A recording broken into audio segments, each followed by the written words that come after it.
Alrighty, welcome on back to Thursday Night CEDH. We are Natural 20. I'm your humble commentator, Sean, and with me as always, Jeremy, of course. We got for you today quite a doozy. We got Larry H, Rob A, Brett the Threat, Cody, Bad Guy Cody, in fact, all in here today. We see Larry always on stream for round one. He's always here. Lately. He's trying to get his kicks in with Noctis. He's yet to win on stream with it. We're gonna start up predictions. It is Gamba time. Place your bets. Place your bets. Place your bets. Welcome on, man. To another wonderful week of CDH, guys. If you guys are into our CDH content, make sure you guys check out our showdown. Our March event, Shamrock Showdown 2, where it is a large pot, $7,000 in prizing CEDH event. Make sure you guys check out the Top Deck event for that and get all signed up. And right now I'm showing you all the commanders that we have on screen today, as we have Noctis, Prince of Lucius, all of the fun stuff, fun casting artifacts from Yard. We got Narset, Enlightened Master here to go infinite with extra turn and fun stuff with that. We got Marchesa Crimes. Marchesa Crimes. Dealer of Death specifically. Here we go. Commit a crime when you target something of your opponents. Committing crimes. Yep. Pay 1. Look at top 2. Put 1 hand, 1 in the graveyard. And then lastly, we got Akiri, Thras. That doesn't matter too much, luckily.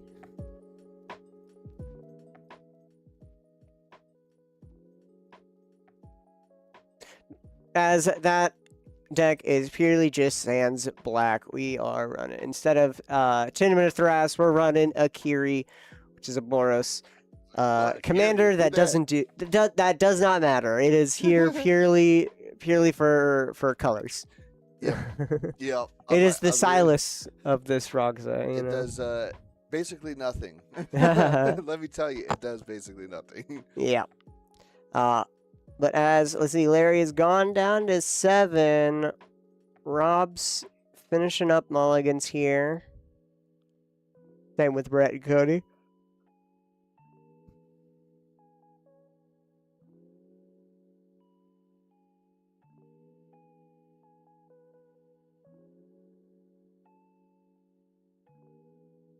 It's like Cody sounds like he's going down to 6.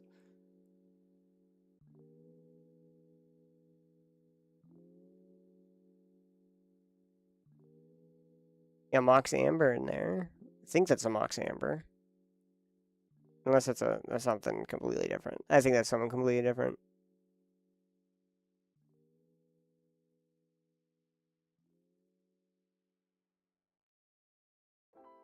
Ooh, going down to 5, says Cody. Oh.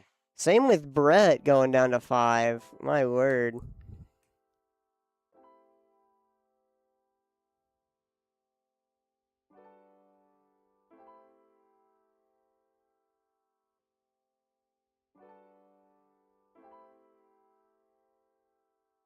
We also got Rob's all done here as well.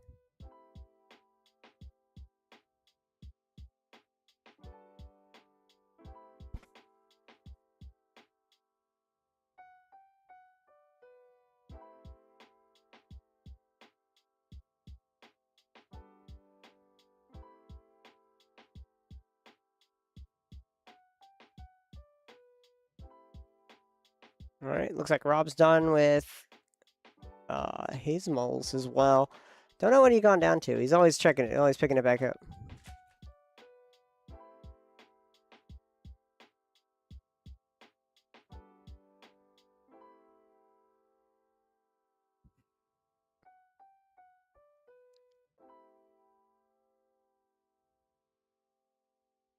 All right, Cody, we good with our 5?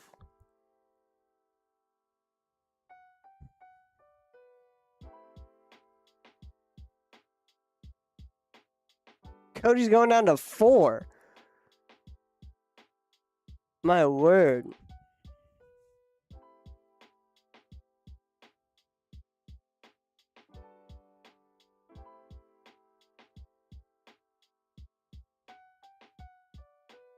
Whoa, down to 4 is crazy. Yeah. Yeah. Yeah. He's getting a little greedy. But that's a Grixis deck for you. The real prediction should be: does Cody scoop this game or not? Yeah, Cody known to just be like, all right, I'm scooping. I'm done. But we have started administering. It looks like penalties on top deck or whatever. You could administer penalties to break rules and all that stuff. So Yep. I don't know how that works out or what that affects, but that is a thing now. Kind of interesting. So I've seen some penalties. Well, 10 you yards. can put like severity of penalty on there to be like, oh, this is something minor, but I gotta do it for the sake of formalities or something like that. 15-yard penalty. You have to sit away from the table this game.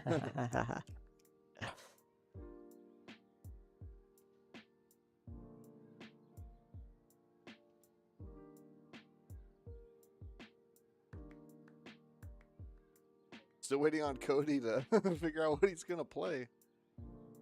Oh, it looks like Rob's gone to 7. There we go. Spreading it out. And Cody's gone to 4. All right.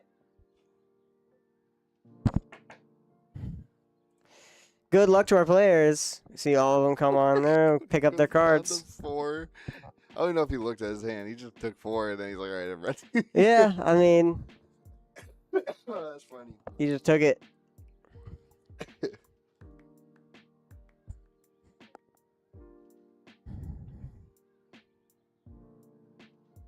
We got a Swamp going into a Sensei's Divining Top.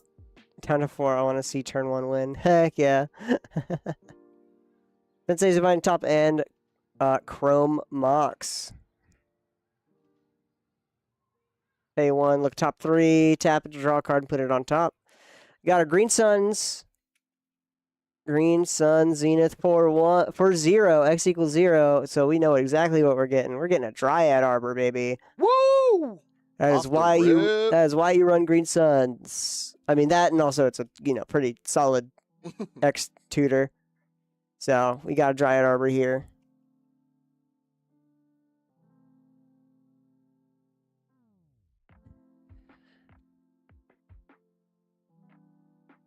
Move over to Brett's turn as we fetch. So he's like, Thassa's Oracle Dark Pact. I win. Demonia Consultation, Thunder Oracle. I have the nuts.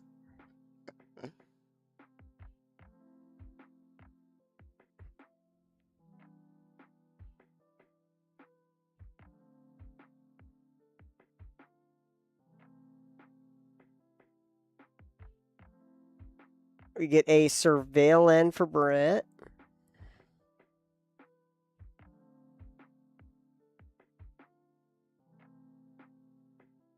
Surprised we don't do that at the end step, Brett.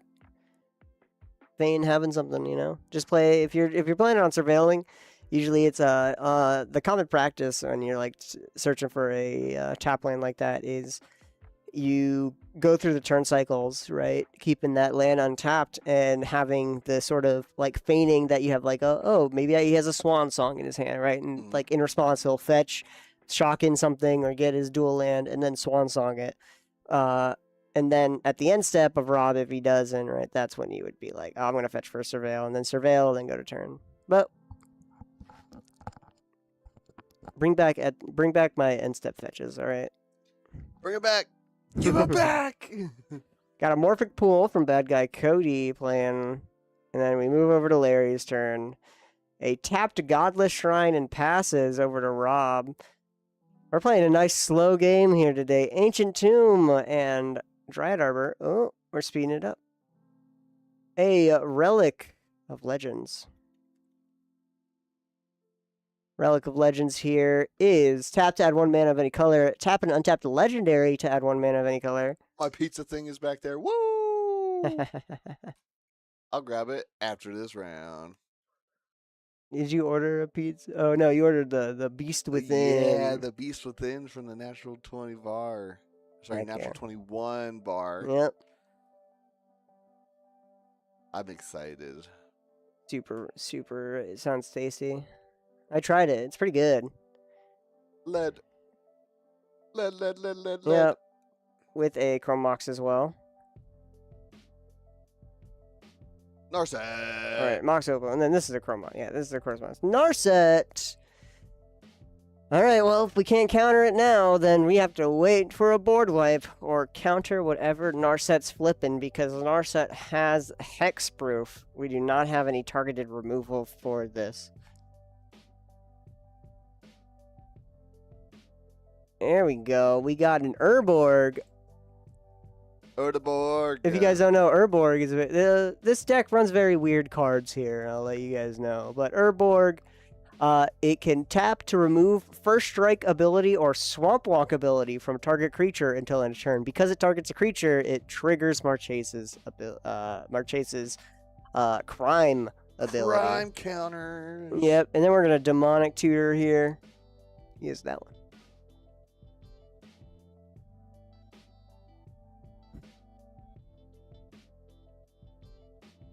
So we'll see.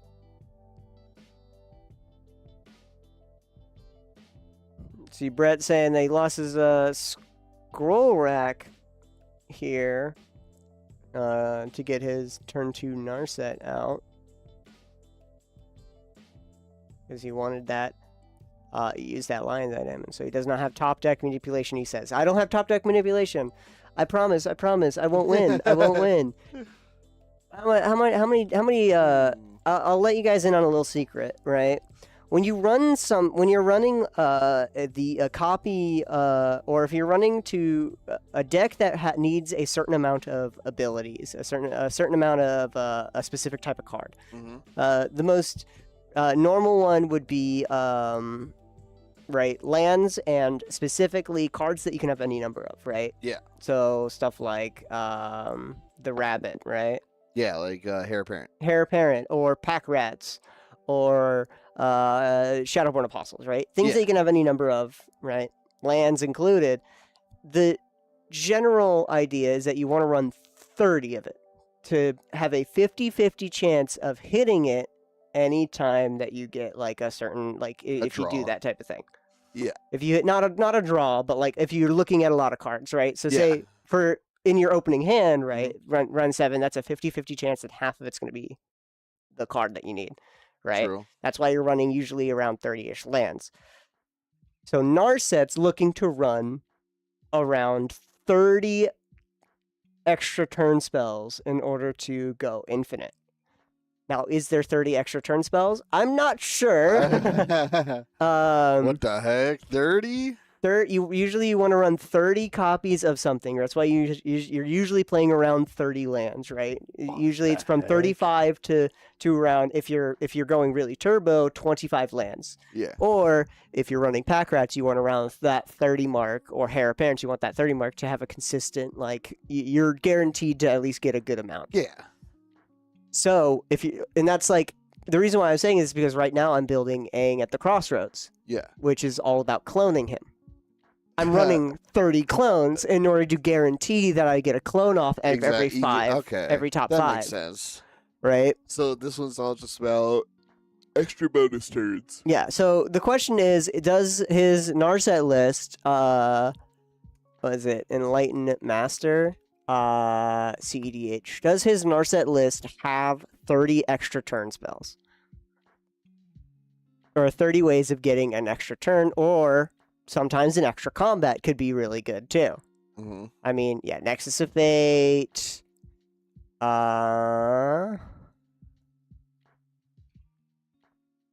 Wave of Aggression. Oh, no, you can't cast Wave of Aggression, unfortunately. Walk of the Aeons.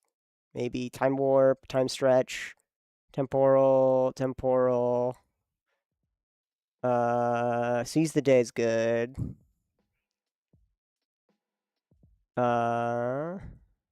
Carns.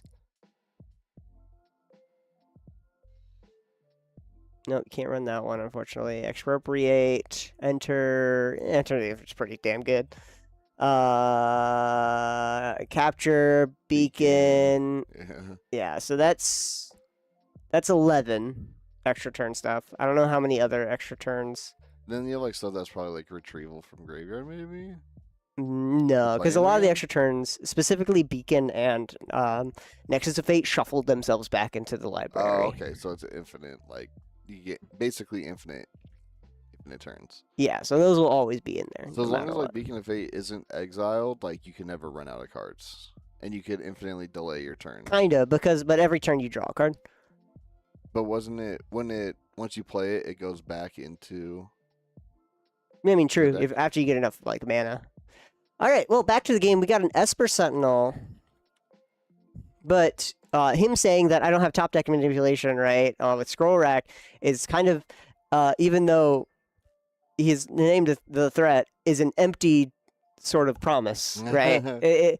He draws into an answer. He's gonna have the threat, right? He's gonna draw into the top deck. That's the entire rest of his deck is that any top deck manipulation is also that extra turn spell. Oh yeah. Right? And he has instant speed waves, and it's like, ah. Of course, him, doing LAD minus the scroll rack. All right, so he swings on in. We got a Wandering Archaic. What's funny? Wandering Archaic, of course, is. There we go. Whenever an opponent casts an instant or sorcery, they may pay 2. If they don't, you copy it, and you may choose new targets. Which is fun because Narset's going to be wanting to pay that 2 every single time, or else that extra turn spell is going to be also Rob's. There's an extra turn. Yep, temporal manipulation.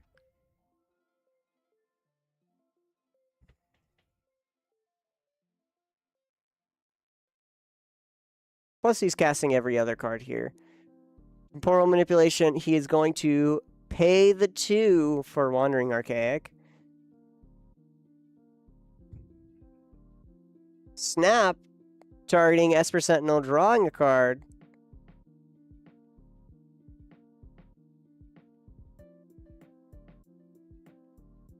There's also another trigger of temporal manipulation.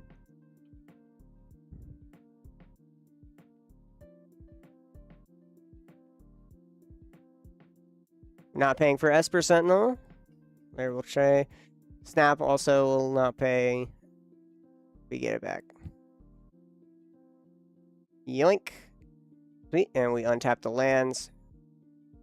And we're going to Flusterstorm. He wanted to get the storm count up a little bit.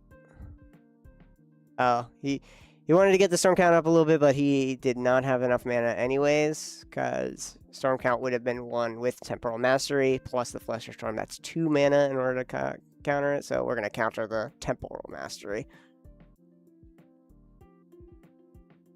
Torpor Orb gets played. Oh boy. This is a killer of many decks here.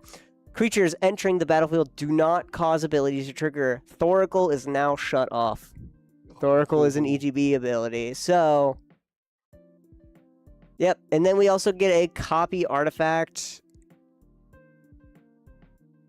And I think we copied the Sensei's top. It would make sense. That way you get some top deck manipulation in here.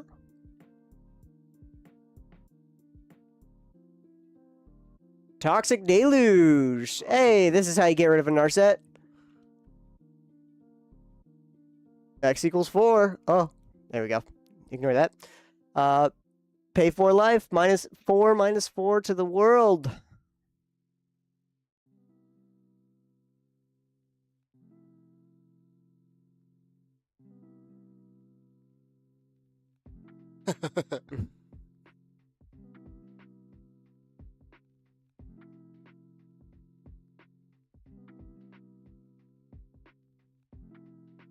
So, also another thing with Wandering Archaic, if Brett didn't pay for temporal manipulation, right, and we would resolve the extra turns, right, and Rob would get an extra turn. But because his went on the stack after the initial one, right, so Rob gets the extra turn, but Brett's was the last to leave, so his is the most recent effect to go off. So when we go to pass the turn, it would actually go to Brett's second turn. And then when Brett would pass his second turn, it would then go to Rob's Rob's second turn. Okay, so it goes. It's still Brett still gets his off because of stack, and then Mhm. Rob just gets out bonus. Yeah. And then it would go back to. It would go back to Cody. Okay. Yeah. Extra turn is very funny when it comes down to turn order. I was about to say, especially when like spells start getting copied and stuff in that pack. It's like, all right, I want an extra turn too. But Rob was talking about how essentially if Brett wanted to go off and wasn't paying for any of this, any of the copies, Brett would copy it and then proceed to counter hit the original off the stack. That way, it would go just into Rob's turn and not go into Brett's. Okay.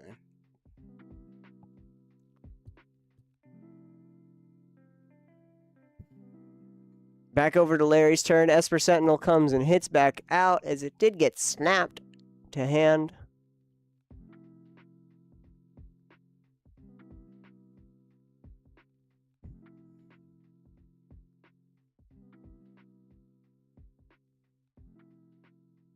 What else are we doing, Rob or Larry?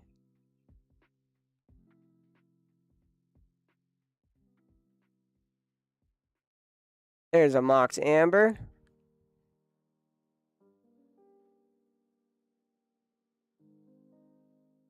Add 1 mana of any color among legendary creatures and planeswalkers you control. Just the Mox. This card has skyrocketed in the years. Remember when it was pretty cheap? Members. I remember.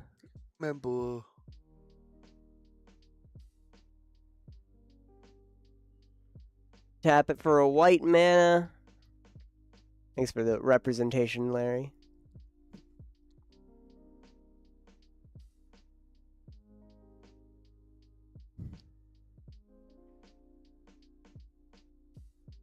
Crack the Scalding Tarn, fetch.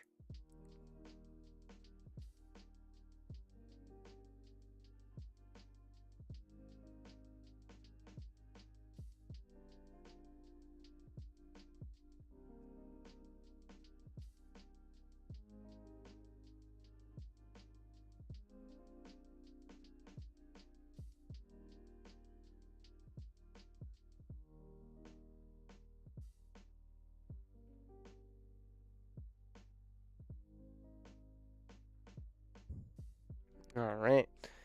You're kidding about basic island. Just in case, I guess, someone runs a blood moon? I guess. Pulling the weak. Pulling the weak, we sacrifice a creature as an additional cost to add 4 mana to our mana pool.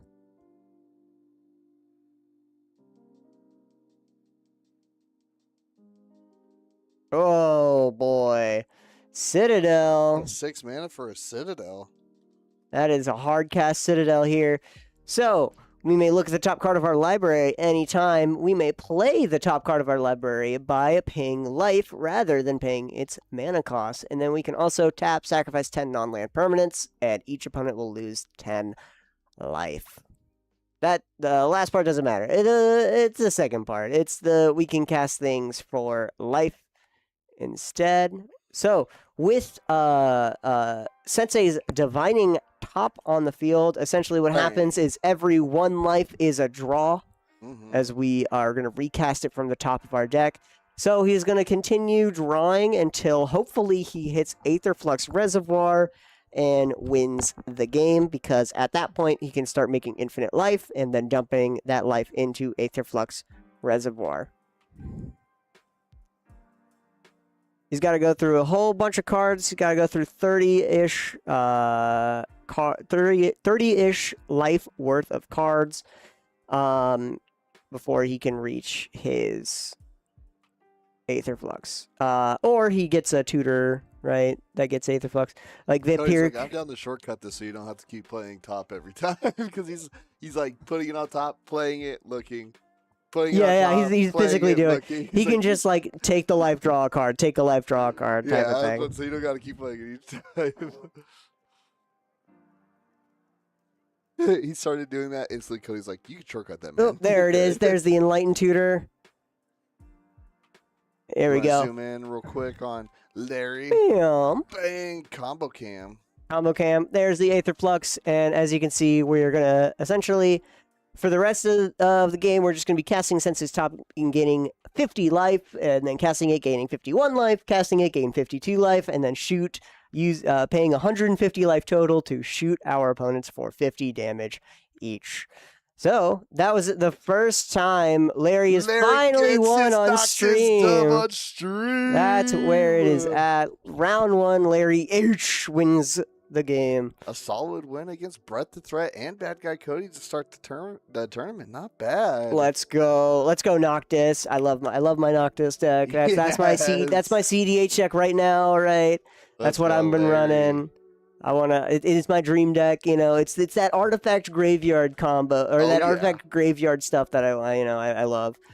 All right, well, we will be right back for round 2. Again, we've been Natural 20 LGS in Las Vegas, Nevada, right off of Sunset and Green Valley, so feel free to come on by. If not, we also have a website. Games, buy some cards, check out our bar, join our Discord. Yes. And check out our website, dude. We got a pretty cool website. I've been Sean, and with me as always, Jeremy. And we'll be right back for round 2. Stay tuned.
Alrighty, welcome on back to round 2 of Thursday Night CEDH at Natural 20 Games.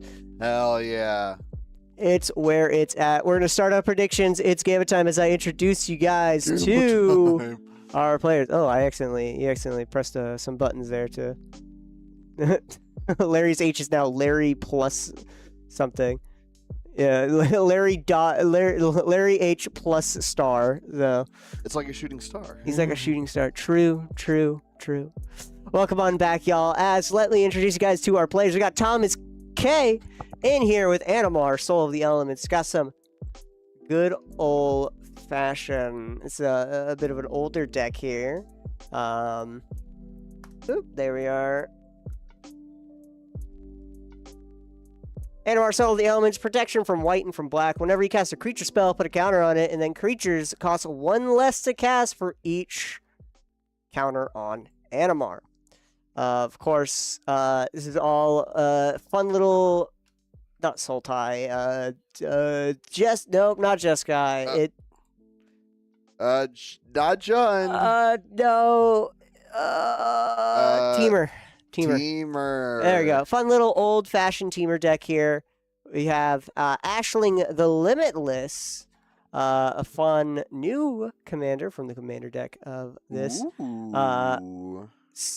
Elemental spells you cast from your hand have Evoke 4. Whenever you sacrifice a element, you create a token that's a copy of it. It gains haste until end of turn. Of course, we then got Celis Rune Knight here. There we go. Discard any number of cards. Wait, here's. I was making sure of something. Sorry. There we go. Celis Rune Knight. You discard any number of cards when it enters, and then draw that many +1. And then also, whenever one or more creatures you control enter, if one or more of them entered from a graveyard or was cast from a graveyard, put a counter on them. And then lastly, we saw Noctis last round. We saw Noctis win last round. Whoa! Prince of Lucius.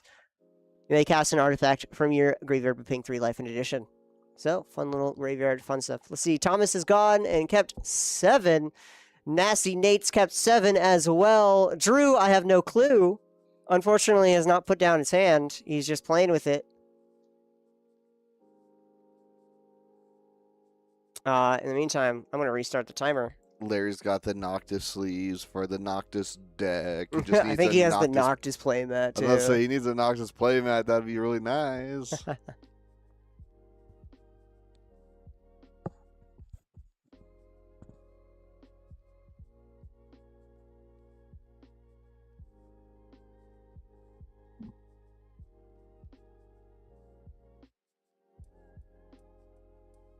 I kept down to 5 here.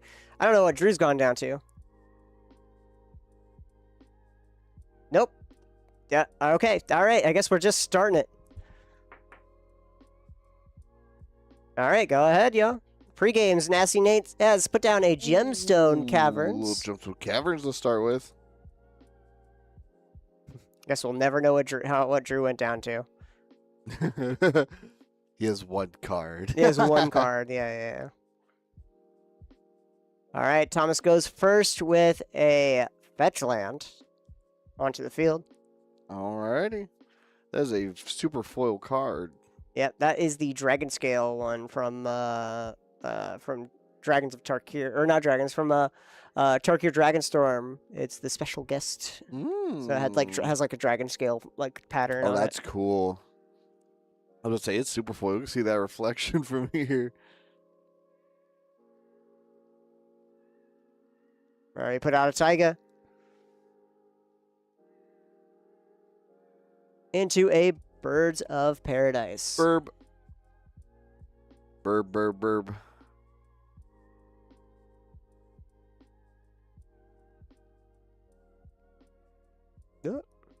There you go. Loading in.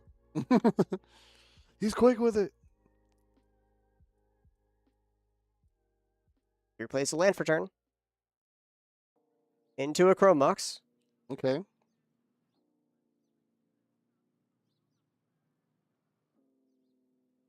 And we imprint Assassin's Trophy.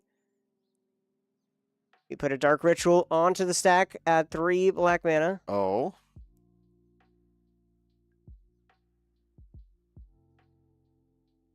Mana Vaults.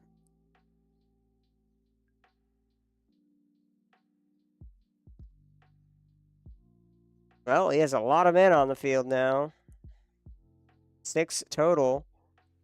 Taps it for 3. Black and 2 colorless. We're going to cast out. Ooh, Heartless Summoning. Ooh. Heartless Summoning is creatures get -1/-1, but creatures you cast cost 2 less to cast. And then we are going to cast out our commander, Ashling. So, Ashling, of course, normally is 2 One man. 2 in a red. Now it's just a red. Green Warden Marasa.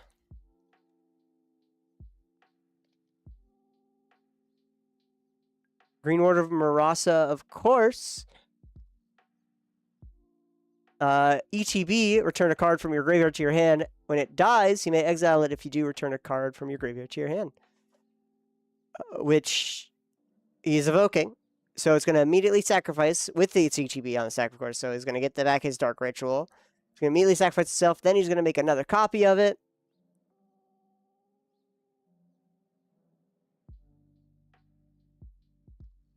Dark Ritual has been returned. And then sacrifice it. Make a copy. So now he has a 4/3 copy with haste.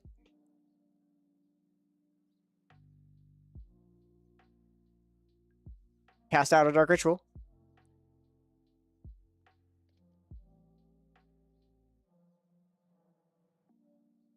He had a black floating.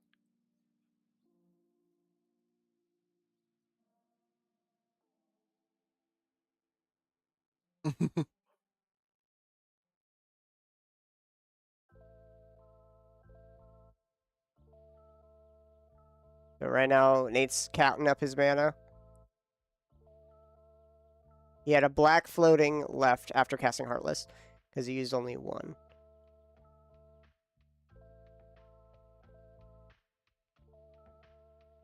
Back up to 3 red floating.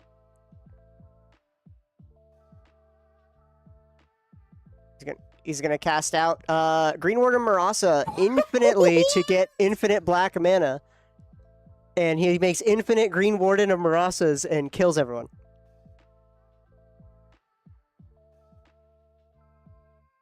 They all have haste. And he swings lethal. That was a quick 15-minute game, and we just saw a fun new combo from Ashling. Wait, what? Kindle. Yep. So, Green Warden Marasa. I was slowly realizing, I'm like, wait. Yeah, every ETB, the Green Warden returns itself, as well as every ETB and sacrifice returns itself and the Dark Ritual. So you just saw a 5-minute win purely off of elementals and cost reducers and Ashling, and Drew the Criminal got it. Oop, that's not wrong. Drew the Criminal wins round 2. End the gambit, hurry! Yeah, I mean, I guess you can put in your bets, but you're just gonna Gambit no divvy it longer up. active. Gambit no longer active. That's crazy. Drew the Criminal. Bam. No shot.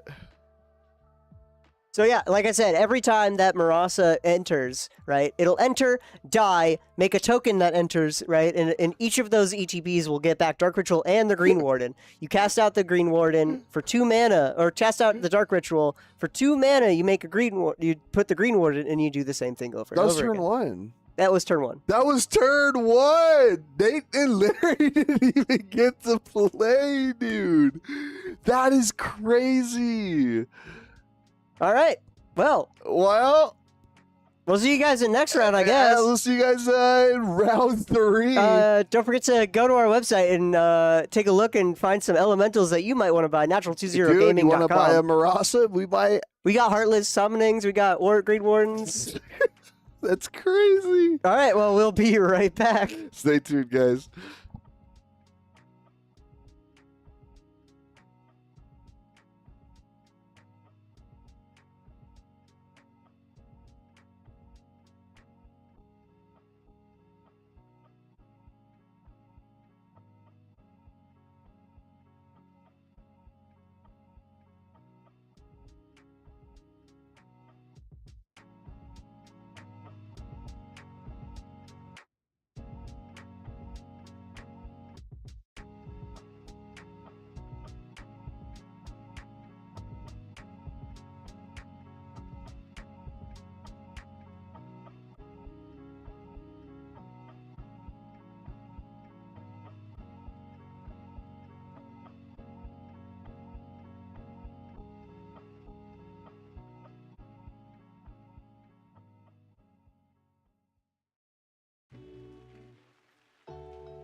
know it sounds silly, dear, but do it for me, please.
10 minutes. Even 10 minutes is a long time to be away from you.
Alrighty, welcome on back to round 3 of Thursday night CEDH. In Natural 20 game, Kahan slashed the Slayer. Dang, I don't know why you were rushing. You were rushing. I don't know why. I don't know. There we go. Here we go. Let's center that up. James, you traitor. You absolute traitor. You have been trying for ages. You've been trying for ages to get a nickname on stream, to be the first nickname to get on stream, and then he comes in on a big money Sunday, wins the big money Sunday, which is a CDH tournament. Therefore, you get a nickname, and proceeds to get his nickname away from stream. Off camera. We got James B. Mulligan. I'm back rooting in for the Kaon again. We're rooting for Kaon. Freaking got his nickname without us. Yeah. Oh my gosh. How dare he? How dare he? James B. Mulligan the Shark. Oh well. Either way, welcome on back. Welcome on back. I'll put up the predictions. You guys have 10 minutes to. Hopefully, we have 10 minutes to predict. Last game went blitzingly fast, but we got Kahan the Slayer with Rogsai, Grixis Turbo. We got Larry back in for the 3rd time in a row. Even though he lost last round, he has gone 1-1, so he's gone a little. He's okay. He's doing all right. So he's come back in to show us more Noctis, Prince of Lucius. We got Timna Crom in here. Tezzeret. Blue Farm. Look at that Tezzeret play, Matt. Tezzeret. Tezzeret's pretty nice. I was going to say, is that the That's cruel not captain? Tezzeret. That's Urza. Oh, sorry. That's Urza. Oh, you're talking about the playmat. Yeah, no, that's Urza. Oh. That's like Starry Night Urza. Oh. Yeah. It looks like Tezzeret. Was Tezzeret cruel captain like he's lounged back? No, but like Tezzeret is like different. That's like Tezzeret is more like mechanical. That's just Urza. Okay. That's just an old white guy. And then lastly, we got Tommy the Terror in with Lumra, Bellow of the Woods, Mono Green Lands. So we'll see how that goes. It's all about. I wonder if he has beasts with it. It's all about repeating Lumra's ETB effect, which is, as I'll put it up on stream, bam. Power and toughness equal to the number of lands you control. Whenever Lumra enters mill 4 cards, return all lands from graveyard to the battlefield tap. So it's all about repeating that. Looks like Kahan's going down to 5. Ugh. Not like this, Kaon. Not like this. Do not like this, Kahan. Kahan. Get y'all's predictions in. It looks like Larry's keeping 7 once again. All good. We're chilling. Larry will be able to play this game, hopefully, unless Kaon turn ones. Let's get turn 1s again. Or maybe get another turn 1 win again. Ugh. Gross. In the meantime, looks like Tommy the Terror's done with his mulligan. Who knows? I think he probably kept his 7. Because that has a whole lot of lands in that deck. My word. Have you ever seen a Loomer list? I think you'd like this deck. I think I've seen people play Illumra, but I don't think I've seen Illumra like commander. Yeah. I've seen it get played in a deck. I feel like you'd like this deck. I'd say it's about lands. And It's a like very return Hearthhole. lands. It's a very Hearthhole deck. You know, it's very, very like land sacky or like, you know, land heavy. Not really landfall, right? There's like landfall stuff in there, but it's more of just like repeatedly getting lands out and using their utility. There's a lot of lands that are specifically deserts that are ETB. When this land enters, deal 1 damage to something. Mhm. Right, so there's a lot of fetch lands or a lot of copy effects on lands like Vesuvas, stuff like that. You know, Okay. so you might. Decks and like seeing a combo that we haven't seen before. Like we've seen so many like Thoracle combos, breached lines, Isochron scepters, and all that stuff. Like I like seeing some cool new wins. Like the win last round with the elementals is All right, crazy. looks like our players are ready. They are gonna start on up. Kahan's gonna go on and start us off first, unless we have pre-games. No pre-games. I guess I do have a question. You know, we've been streaming for a good while. You know, good couple of months here. Mhm. Right, and you've seen a whole lot of CEDH decks Yes. throughout the whole thing. Has there been one that piqued your interest Semi-blue. in building semi-blue? Semi-blue. Like unironically, I just like summoning big crap, and I'm like, all right, I'm just gonna keep trying to win. I'm just gonna keep And then jamming. I don't have to worry about interaction. It's I play my big stuff, and Jesus takes the wheel. I like it. All right, maybe we'll do like a little semi-blue something. You know, come here soon. Maybe we'll print you out a proxy of semi-blue so I'm you about can to say, start. I've never played CDH. I know, don't you- know. you're I not might played be CDH. down. I mean, come on, it's the highest form of magic. I'm kind of broke. Poor. Can't afford this. Nah, we proxy. We're good. We're proxy friendly, except for in our tournament. That'd be cool. Like teach me some CDH. Maybe I could do something. Heck yeah. We got Lady Octopus, by the way, cast by Larry. I don't know if you guys saw that, but whenever you draw your first or second card each turn, put it in Ingenuity counter, and then tap it. You may cast an artifact spell from your hand with mana value less than or equal to the number of Ingenuity counters for free. For free.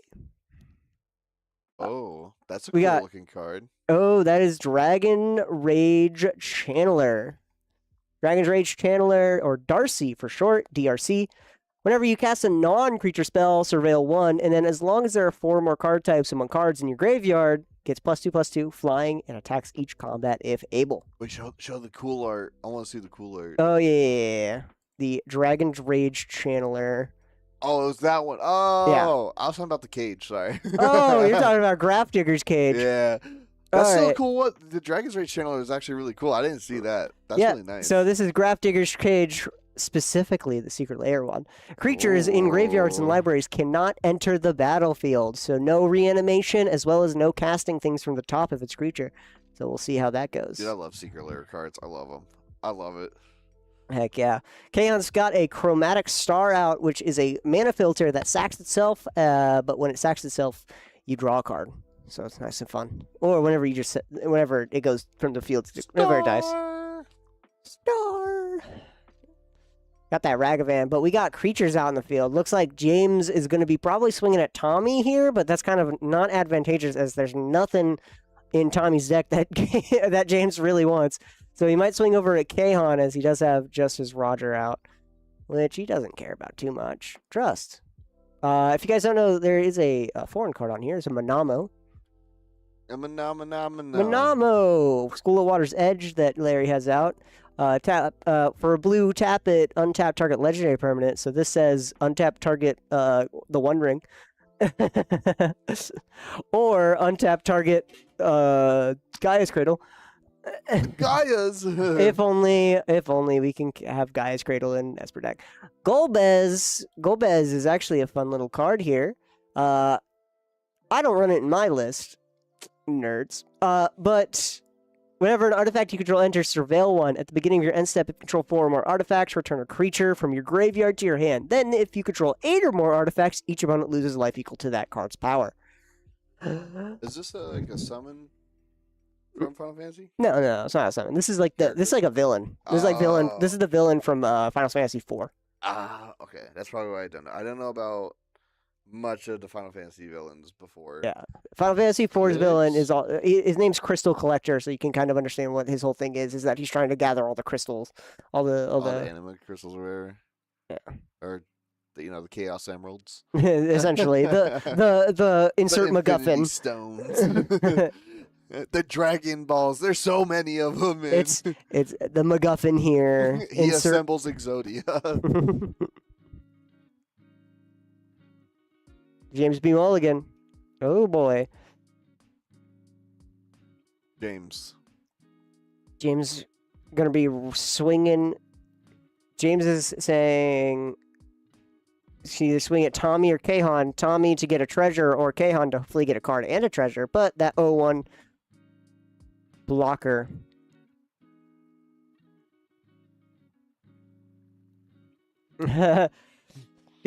James knows Kahan will block it, so he's going to swing over. Formidable Speaker. This is a new card, and it's a really good card from Lorwyn. Creature enters, you may discard a card. If you do, search your library for a creature, reveal it, put it in your hand, and then for one untap target, another target permanent. This says, discard a card, go get something, and then untap Gaia's Cradle. Yep. That's not bad. That is not bad. But it doesn't get played. It just gets exiled. Yep. It'll just stay in exile because he does not want to cast it. Crystal Vein from Tommy. Lotus Cobra. Landfall. Whenever land enters, make 1 mana of any color.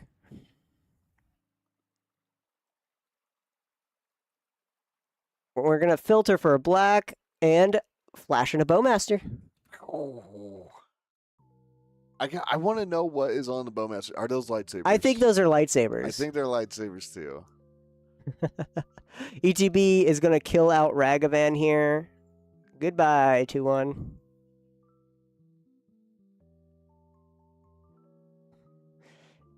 And luckily, James didn't attack Kaon, and at least he got the treasure, because Kaon was going to kill Ragavan. Those gotta be lightsabers. Those have to, yeah, they're lightsabers. they have to, they should be. All right, Kahan, what have you got? I'm gonna put a.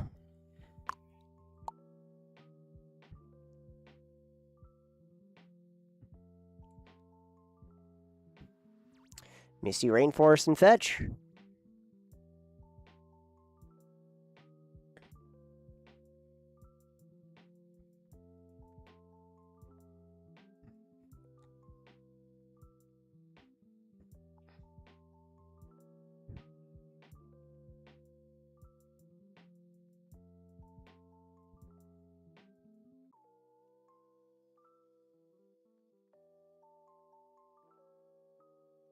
All right, Kaon, are you going to win now? You have a lot of mana available.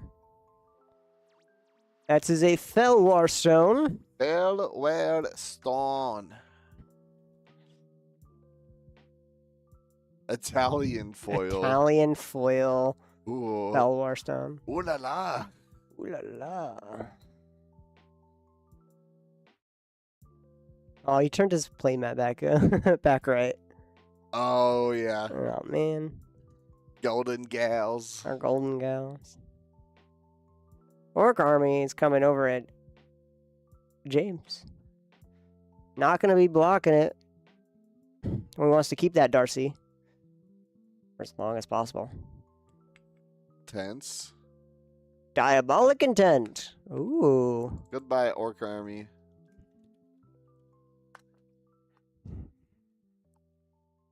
Search your library for a card, put it in your hand. But as an additional cost, sacrifice a creature. What do you think he's searching for? Adnos.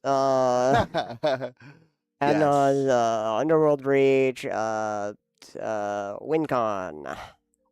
What do you think he's going for this time? What's the line? No, I think he's getting Adnaz. I think he's like I have all my mana ready, and I'm gonna be popping off here in just a second. Time to just wait. I don't know. I think he's a main phase Adnaz deck. I'm not sure. I don't think he's an end step Adnaz. So I think he's probably just grabbing it up right now. If not, he'll probably just grab up a way to back it up. But I think he's grabbing up Adnaz. I think. Where is he going with this? All right, he gets his card and passes the turn. Larry's.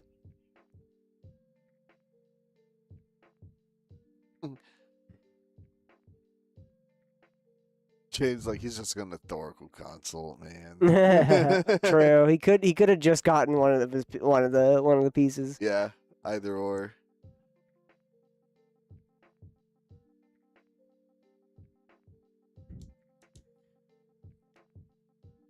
All right, Larry, you gotta hopefully have a way to stop him. Tap out Lady Octopus for Black Mage's Rod. Ooh, that's a piece. That is a little bit of a piece for his combo here. Hopefully he can get it out here soon. Non-creature.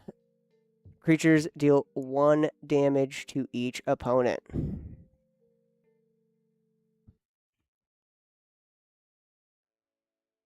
It is a 1/1. Here, or is it 2/1? Sorry. It is a 2/1. Yeah, because it creates a 1/1 and it gives it +1/+0.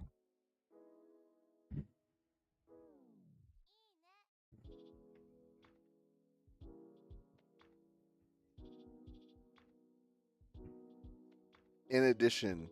In addition, So yeah. it's not a hero. It's a hero wizard. Yeah, they're talking about like what it is. Is it a hero? And it's an addition of wizard.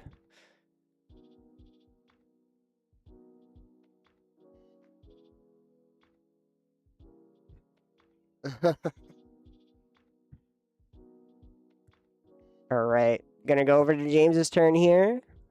James only is struggling here. Behind on land. Not getting any land draw. James. Oh no. Frick.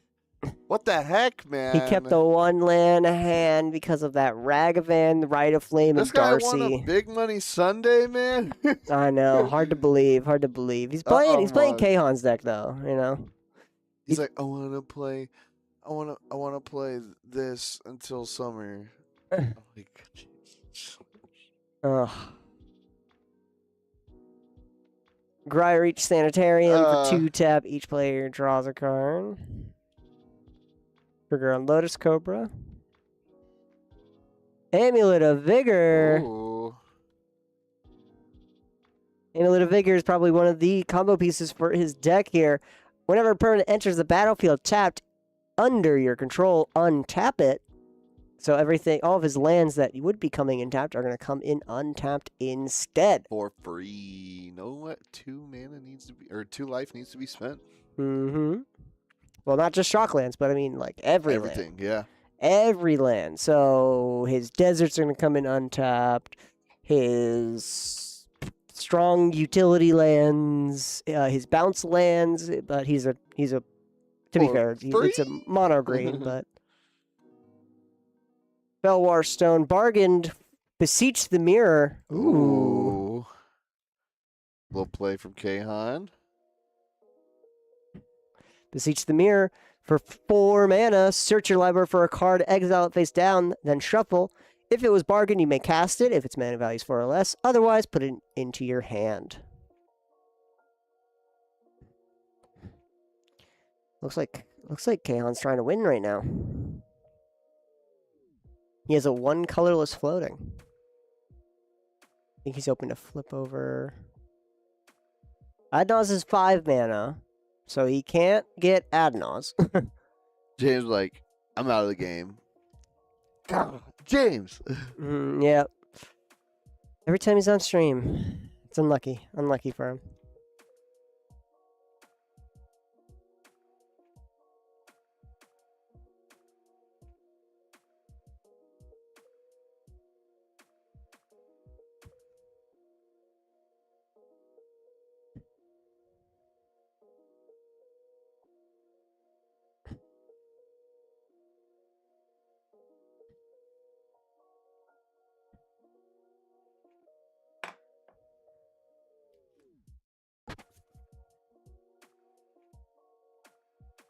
They're talking about like James apparently has a counter spell in his hand, but he says he does. James says he does not want to king make, right? Because Larry is a little bit closer to winning than Kahan, at least by Kahan's standards and what he's saying.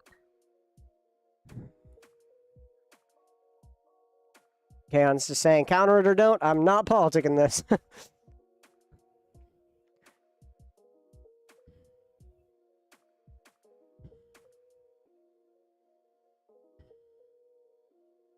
All right, James is gonna pass on it.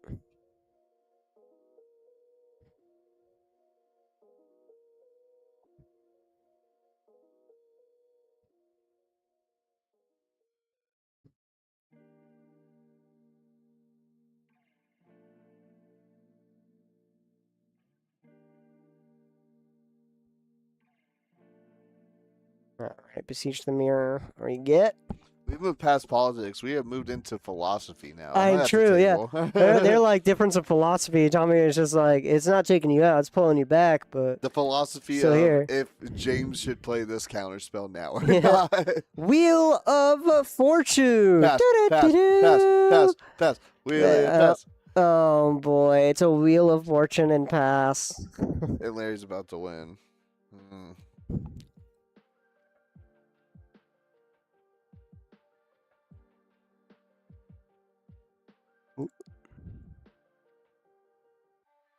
All right, let's take a wheel. Counterspell was a force. It was, and his only two blue spells were Intuition or Brain Freeze, which is his way to get back. Fortunately, that does not help.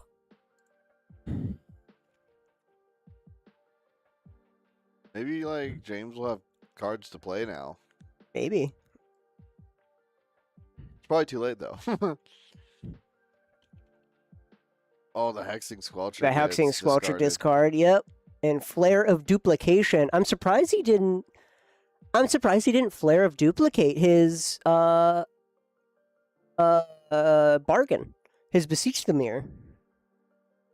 If you flared the Beseech the Mirror, he gets two tutor, or he gets one he gets to cast, the other one he can cast as well because it is still considered bargained if you copy it. I'm not sure. I'm surprised he didn't do that.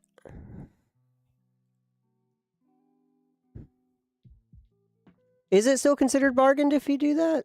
Let me see.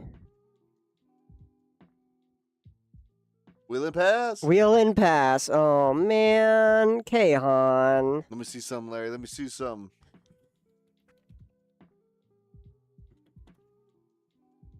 Whoop. Ignore that. Bargain is an optional additional cost. Spell additional cost paid is bargained. You may sacrifice. Bargained means if you copy a bargain spell, the copy is also bargained. If a card or token enters the battlefield as a copy of a permanent that's already on the battlefield, the new permanent isn't bargained, even if the original was. Okay. Either way, it does get copied and it is bargained. Okay. So I'm surprised he didn't just Flare of Duplicate, bargain, and get two things. Get Wheel and then get, honestly, like, I don't know, Underworld Breach or something? Hoopfish coming out. Hoopfish, as well as Leonin Elder. You guys don't know Leonin Elder? I don't blame you. I do know what it does, as it is... Oh, if I can frickin' spell Leonin. Essentially, whenever an artifact enters, you gain a life. Whenever an artifact enters play, period. So whenever an artifact enters anywhere, you gain a life. And then we also have an Enlightened Tutor, so we're going to search for an artifact or enchantment. What's card that James played? Vampire Tutor. Vampire Tutor. Vampire Tutor. So he tutors in response to James. Tutor. He did. He wanted to get his thing first.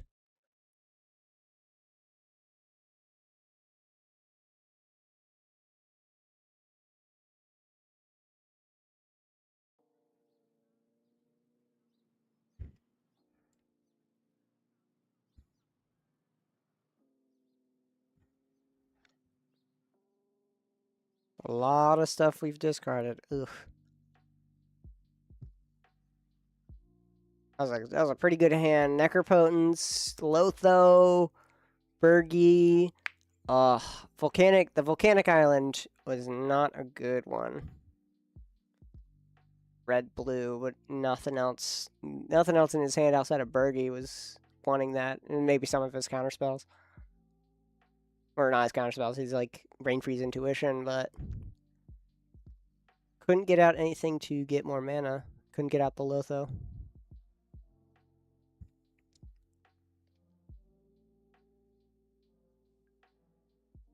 That Leonin Elder is dead because of Orcish Bowmaster. As the wheel with Orcish Bowmaster does do a lot. Mm-hmm. I'm surprised. Oh, I'm surprised he didn't Flare of Duplicate the Wheel of Fortune to do more damage with the Orcish Bowmaster. Could have killed somebody probably. Could have 100% killed someone immediately because that's 16, that's 42 24. dodge.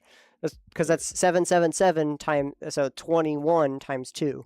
So Oh, that's yeah, 40. true. That's 42 damage onto the board. Everything is dead, and then you can kill like the 2/1, the 1/1, something else, and then really just kill someone off. Board wipe and kill.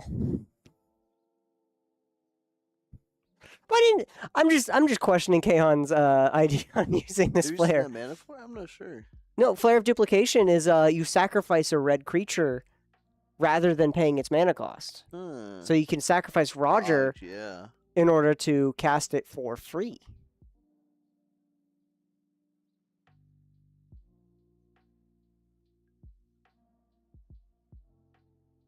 Like that's why you play Roger. Yeah, he's you play he's it. fodder. Yeah, you play it for Cull, for Flare, for all of these. You can't Amber. question Genius. You're right. I can't question the Slayer, right?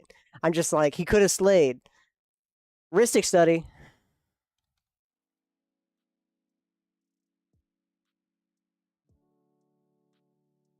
Got a Ristic Study from James here, so now we are able to hopefully get some draws in.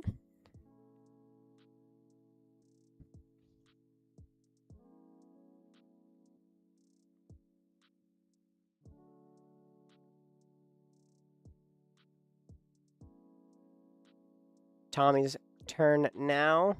Kaon already slays, he do be slaying. You're right. He do be slaying. I mean, his decks do be slaying, you know. Truly dripped out. She's like, you need to kill him. You need to kill him now. Kill him.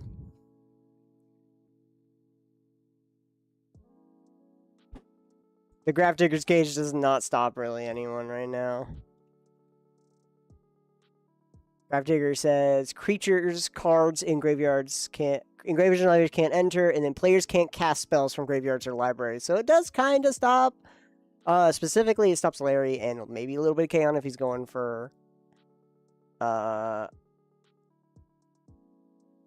like Underworld Breach combo. But he could have flared and duplicate and just gotten Thoracle Demonic. You knew that James had the counterspell in hand? I mean, he probably suspected he had counterspell, but like the whole thing about Rockside is that you're just turboing, trying to win as fast as possible. But he didn't know that at the time of, you know, with the Beseech and whatnot.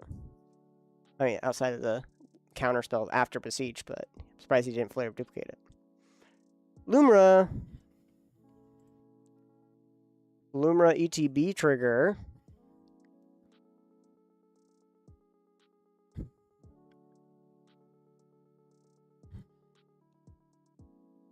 All right. We're gonna mill 4. Oh. Oh boy, that's 3 lands plus the 2 in the yard. 5 lands. All of them coming in untapped. I have no clue what that one land is. Field of the Dead. Field of the Dead. This is one of his ways of winning here. Enters tapped, but with, of course, with Amulet Vigor, you untap it. Tap it for colorless, and whenever it or another land enters, if you control 7 or more lands with different names, create a 2/2 zombie, which he does.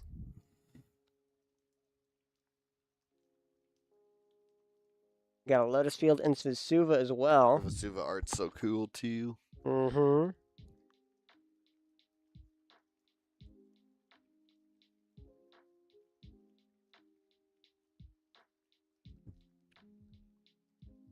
They wanted to see Field of the Dead again. You're welcome, sir.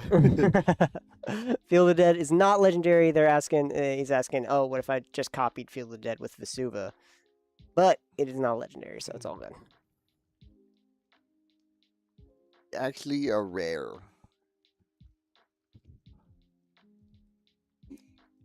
Widowy. Those do not coincide at all. Actually, it's a mythic. I think it's Secret, because yeah, it's the countdown one from Secret Lair. It is a rare, technically, for the Secret Lair one. Oh, look at that Halo foil. Ooh. So we also have Lotus Field coming in. You have to sacrifice 2 lands, or you sacrifice it.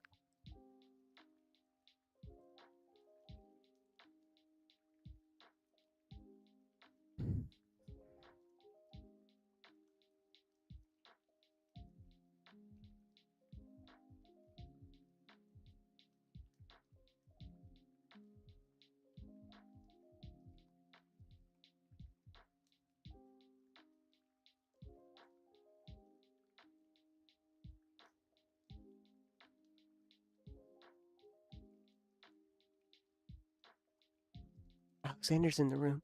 Judge Alexander just poking his head in.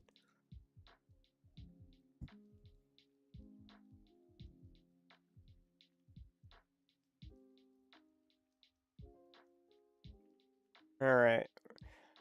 There we go. Tireless Provisioner. All right. We're finally moving along because he was resolving all of his ETBs. Tireless Provisioner. Whenever a land enters, make a treasure or a food. Usually this just means you're going to always make a treasure. So this is essentially a little bit like another Lotus Cobra, but instead you can bank on that mana instead. Ooh, we're getting a whole bunch of cards in. Big old trade in.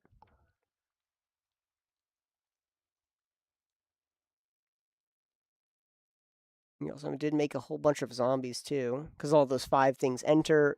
Field of the Dead will see all the 5 lands enter, so it'll trigger that 5 times.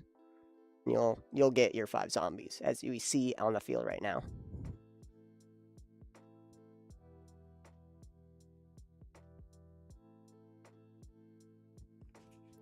James has been locked out of this game the entire time. Unfortunate. Even after the wheel. Even we're going to get just a Ristic out. I know. Really. Kaon wheeled past, and we're seeing 3 turns later. Now we have someone win. That's what we're saying. Yeah, it is. Yeah, Stream Room is. We talked about how this man won his nickname off stream. Off camera. Off camera. Traitor. All right. Exploration's pretty good.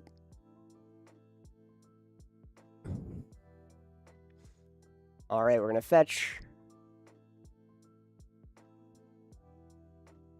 All right, we make a whole bunch of treasures and pass the turn. I know he's about to combo off. I thought he was going to pop off right there. Yeah, no. Numerous hit or miss.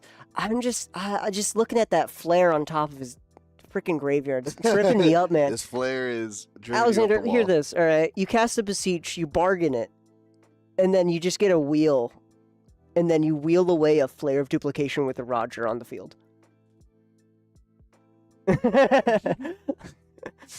You could have bargained and then duplicate that bargained, because if you duplicate a bargained spell, it is still considered the copy is still considered bargained, so it resolves as if it's bargained.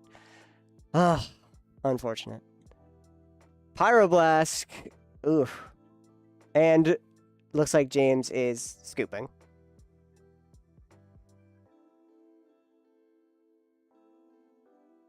Yep, Mr. Kimura has been red elemental blast.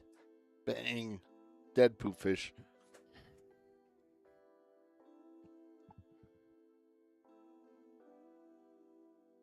Cabal ritual. And is this we're gonna see it? There's an Adnons. Alrighty. Here we go. Let's start flipping. Alright. I will keep track of the life, hopefully. Oh, nope, Kaon's got it.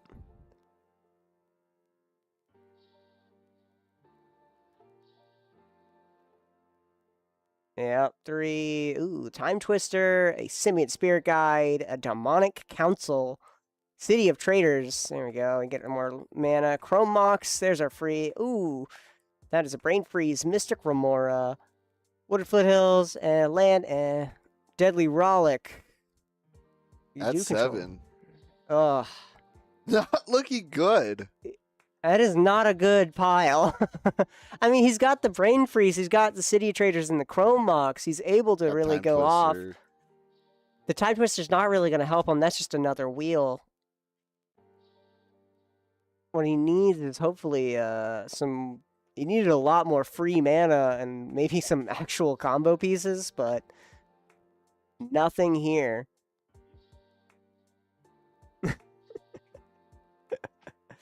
He goes Ooh, again. Rite of Flame. Okay, that's good. Okay. That's good. Maybe. I mean, he can Simian Spirit Guide. He's a gambling man. He's a gambling man. And he can Simian Spirit Guide the Rite of Flame. Is that 6? Does he have a 6? I don't think he has a 6 drop in his deck. I think he can continue flip. He can 100%.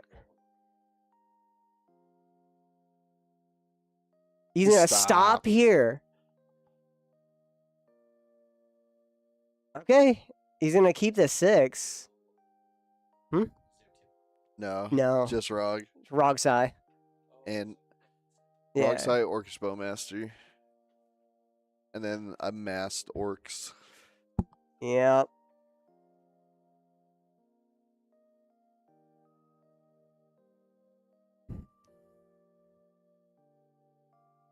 Alright. Play out that Chrome Mox, imprinting. Imprint a Burgie. Interesting. Surprised he isn't getting a little bit more of a diversity of mana, just in case. He has the Simian Spirit Guide for the Rite of Flame, so he doesn't have to worry about the red. Unless that was the only other thing. So is a black floating. He does have a black floating.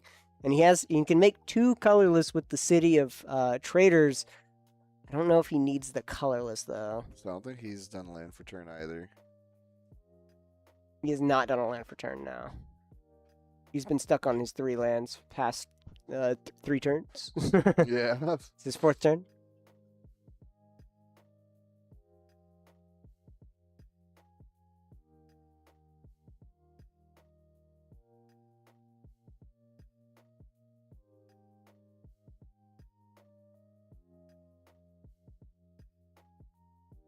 Thinking hard.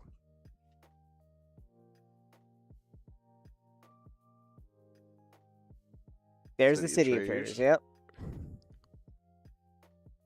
Grim Monolith, okay, that's a little bit of a ritual right there. So 2 mana, make 3.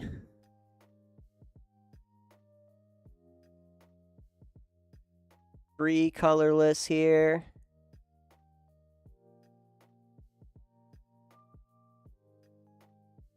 Oh, he's getting Alexander was in the room writing a check for Kaon. Ooh. Kaon made a big fat trade in not too long ago. So if you guys want to see maybe what cards we get, stick in soon, and we can show some of the shiny cardboard that Kaon's willing to give up. Oh Oh, demonic consult. Demonic Council. All right. What do the council?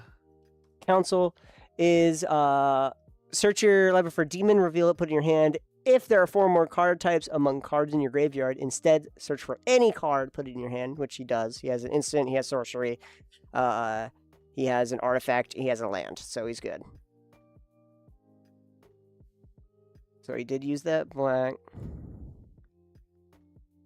And he's searching for any card here. Is he going to get Underworld Breach now? Is that his plan? 'Cause he can make a red with Bergie. With the Chromax imprinted with Bergie.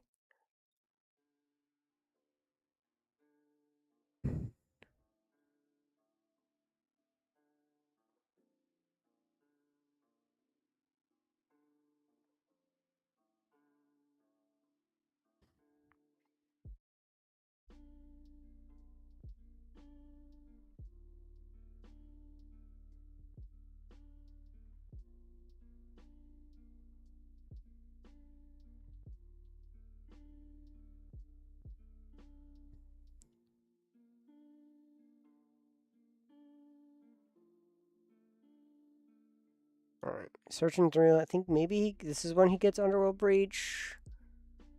Or maybe he just gets the Thoracle combo. He doesn't have enough mana for that, though. What are you getting, Kahan?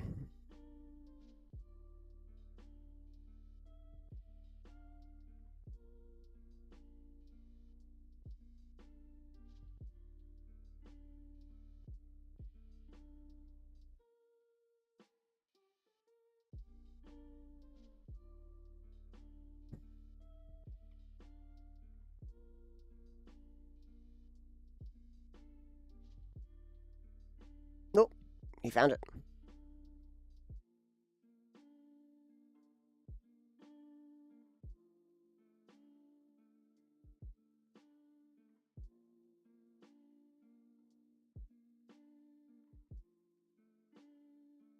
That card, he says. Taps. Rite of Flame, Rite of Flame. alright. Now he has 2 red floating.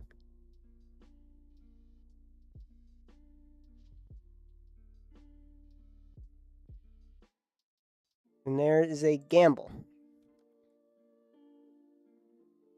What are we... This are we reminds gonna- me of the clip I saw of all the red cards that you play, like interaction or whatever. He's like, all right, you get to do this, but you have to play a mini game. He's like, all right, you can do this, but you have to play a mini game. And it's all Time to red play cards. a You have to do some sort of minigame. mini game for it. Yeah. I'm confused on why he's gambling. Is he gamble his underworld? Is he gambling for his underworld breach and he's gonna? I told you, he's a gambling man. I told you. Round 2, he gambled for underworld breach and Trevor picked it out of a 40 card hand. Ha. Daze is in the yard. That is fine. He's now able to cast out underworld. Why is he like doing Final Fortune? Whoa, what? Why isn't he winning? Oh,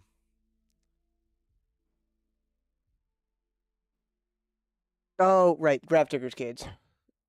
Ha. Right, he can't cast things from yard. Deadly Relic. We're gonna exile something. We exiled Lumra.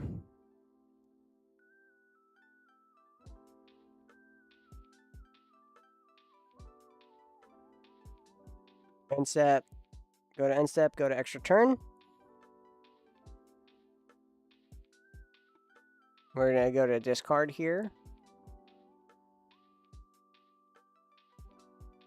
Surprised he didn't get like a snap or something, or a way to bounce the Grafdiggers. I hope after all this, Kahan wins. I'm just saying. I hope he's working hard for this dub right now. Yeah, I'm like he's tutored twice, and he didn't tutor for a way to get rid of the cage. Like I would have tutored for the Underworld Breach, cast the Underworld Breach, and then gambled for the bounce spell. Well, I guess he doesn't have any blue to bounce anything, so which is why I'm like, why did he imprint the Burgie when he could have just Simian Spirit Guided for the 2 red mana? He also had floating mana left, so alright. City of Traders trigger, he's gonna tap it for 2 colorless.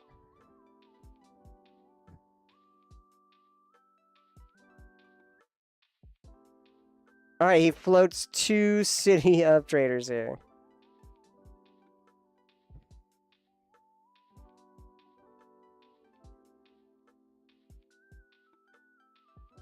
Do we win, Kaon? Ooh. There's the Thoracle. Oracle. I guess he didn't have anything in his yard to go off with the Underworld Breach? Well, he had Gamble. Holds priority. ETB hold priority?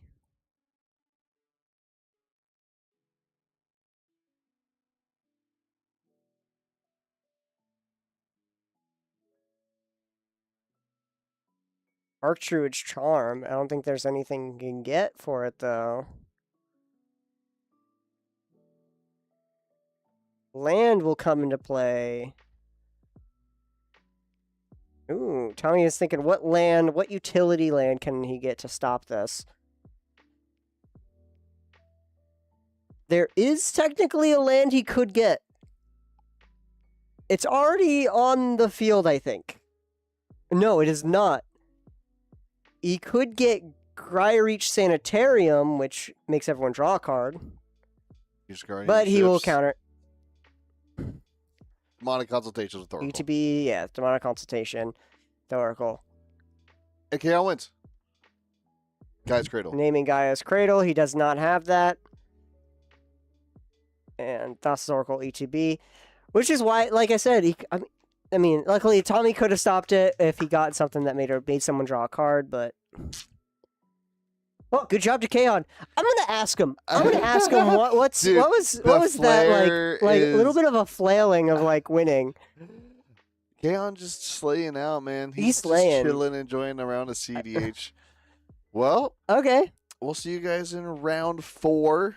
Yeah, so we'll be right back for round 4. Stay tuned. We'll see you guys then.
Alrighty, welcome on back to Thursday night CEDH Finals What?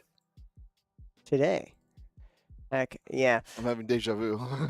What's up? I'm having deja vu. This looks familiar. It looks a little familiar. Kahan, James B. Mulligan, Rob A, and Larry H. Noctis, Prince of Lucius.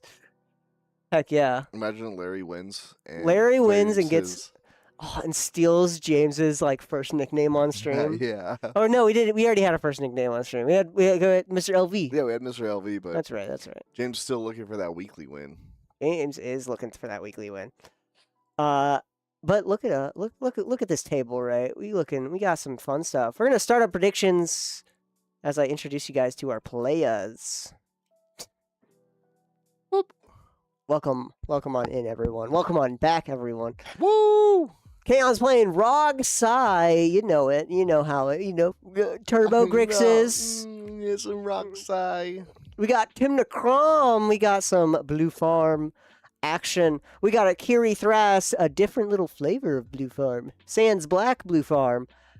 We got Larry H on Noctis, Prince of Lucius, who's been in this freaking room 4 out of 4 rounds. Every round, Larry has been. Stream. This has been the Larry stream, all right? It is Larry's Thursday. Thursday Hopefully. night CDH featuring Larry H. Hopefully, maybe this is telling. This will give him an idea, give him a chance, get him all set. Kaon's mold down to 7, so he's kept to 7. Rob's kept down to 5, is what it looks like, unless he's just spread it out weirdly. Larry's kept 7. James B. Mulligan do be Mulligan still.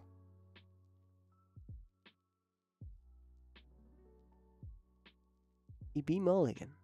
Looks like maybe Rob kept 7? It looks like he kept 7. We'll say he kept 7.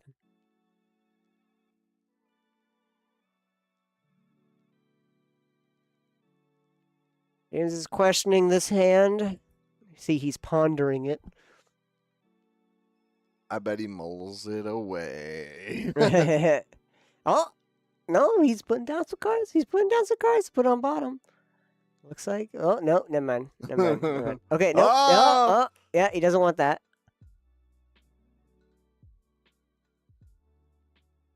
I can see it right now. He's like crossed armed, like face back, and he's like, Mhm. I don't know. Lunging back for though. Hey, Arnell, what's up? Buckethead Arnell. Heck yeah, Buckethead Arnell. Heck yeah, you'll be playing on stream tomorrow, most likely, and given your win streak. Woo!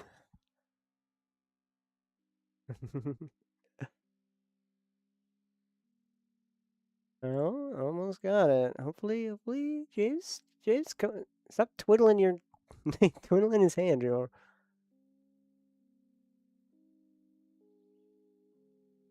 I mean, almost there. It looks like he's keeping it. He's keeping 6. And he'll be putting that last card onto the bottom of his deck. It's probably the most cards James has kept. There we are. And Rob is just currently looking at a trade-in, it looks like. That's cool. All right. Think we are all set. Good luck. They have 2 hours on the clock. It is finals. Good luck to our players. Again, we are Natural 20 Games. We are located off of Sunset and Green Valley in wonderful Las Vegas, Nevada. Woo! Check out our website, natural20gaming.com, for some cards. If you would, we do ship to the continental United States. Cards, board games, play mats, Yes. deck yes. boxes. Just check it out. You might as well. Since you're here, just pull it up in a different tab. Do a little Or online order. do a little online order. Just get a card in. We'll pull it right now. Right here, right now. Oh yeah. Mm-hmm. You want it? We'll give it to you. What is that hand, Kahan? Oh my god. That is a chrome. That is a mox. That is a lotus. That is a land. That is a poop fish. I Mystic blinked and Remora. Kaon has so much out. What the heck? I know. Look at that Mystic Remora out on the field. If you guys don't know, Fish. whenever opponent casts a spell, they have to pay 4 unless they have to pay 4 or that player will draw a card. All right, James B. Mulligan. with a Gemstone Caverns. That's not bad, but that is a little bit of a heavier mulligan, especially with that gamble right there. Knocked on Speaking out. of gamble, make sure you place your channel point, Yes. Gamba, while you can, while it's up. Yes. Who's gonna take home the win tonight? I mean, Who's winning? we got two people like vying for a nickname right now. You know. Oh yeah, Rob, Larry, James vying for his first weekly. Kahan, big chillin'. The sleigh is big chillin'. All right, we tap 2.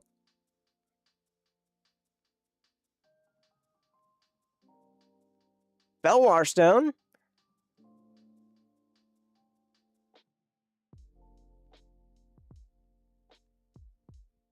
Mystic Remora.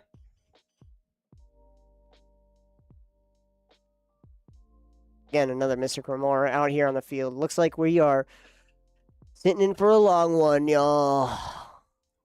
Heck yeah, brother. Unless We're Kahan strapped in. can like turbo his way through. Rob's gonna be playing out an Exotic Orchard into a Soul Ring.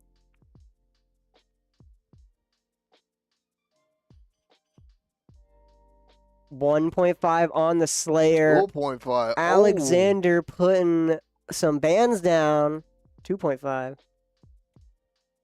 That's a good bet. Good bet. See, I'd match on James, but I've learned my lesson. I know. You know what? Let me pull out my phone. I'm gonna put some bands down.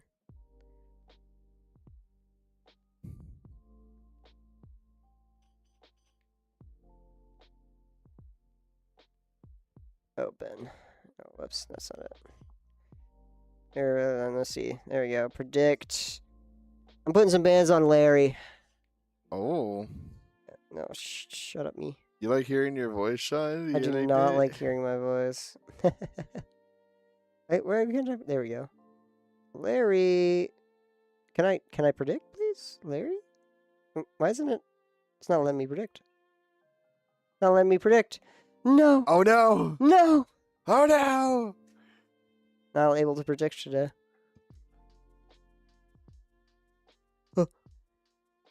Relief drum. Predict.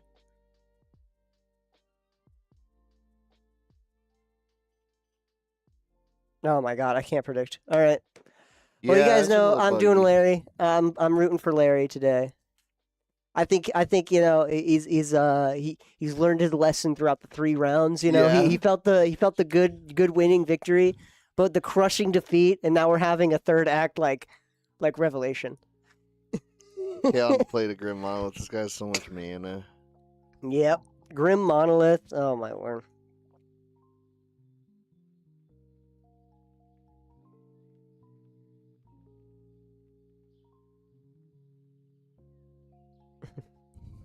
All right, he passes the turn just with the Grim Monolith casually out there. James untaps. 3 mana available. He needs to pay for that fish.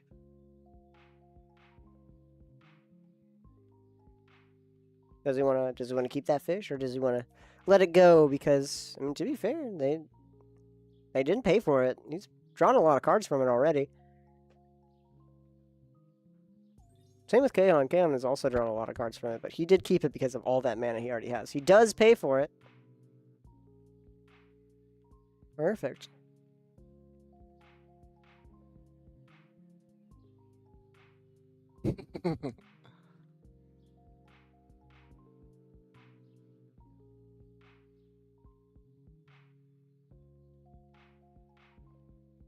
Two mana. Is he going to advance his board state? That's pretty much all we're doing right now. Tataru. I haven't seen a Tataru in a Tataru minute.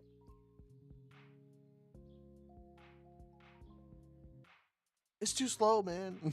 It's two mana 0/3. When it enters, you draw a card. Target opponent draws a card. When an opponent draws a card, if it's not their turn, create a tapped treasure token. Oh, got a little bit of a rampage going on. Mox Opal.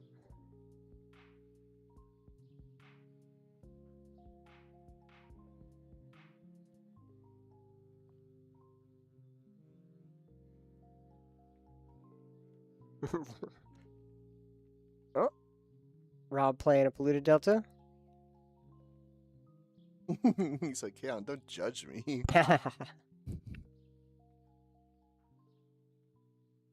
Forensic Gadgeteer. Forensic Gadgeteer is a pretty spicy card. Whenever you cast an artifact spell, investigate, and activated abilities of artifacts you control cost 1 less to activate. This effect doesn't reduce the mana cost to less than 1 mana. So this essentially kind of goes infinite with Basalt Monolith. You make infinite colorless. Net positive. Yeah, and then you also get to draw a couple cards every time. So you cast out the for example, right, Mox Opal, you just cast out him like a clue. Then he casts out Basalt, right, and then he'll make another clue, make infinite mana, draw 2 cards. You can pay and for the clues. You can pay for the clues. And then if you keep on casting artifact spells, then you'll continue to go that. Thank you for the follow, Big Yoda. Big Yoda 84. Let's go. Massive Yoda. 240 followers. We Let's actually reached go. our 6th goals. Yeah, heck yeah. What? Forget, do we have updated goals every time, or do we? I think it auto updates possibly. Does it? Hopefully. We'll see. Yeah, we'll memorialize. Big Yoda. Our the big 240th 240. follower.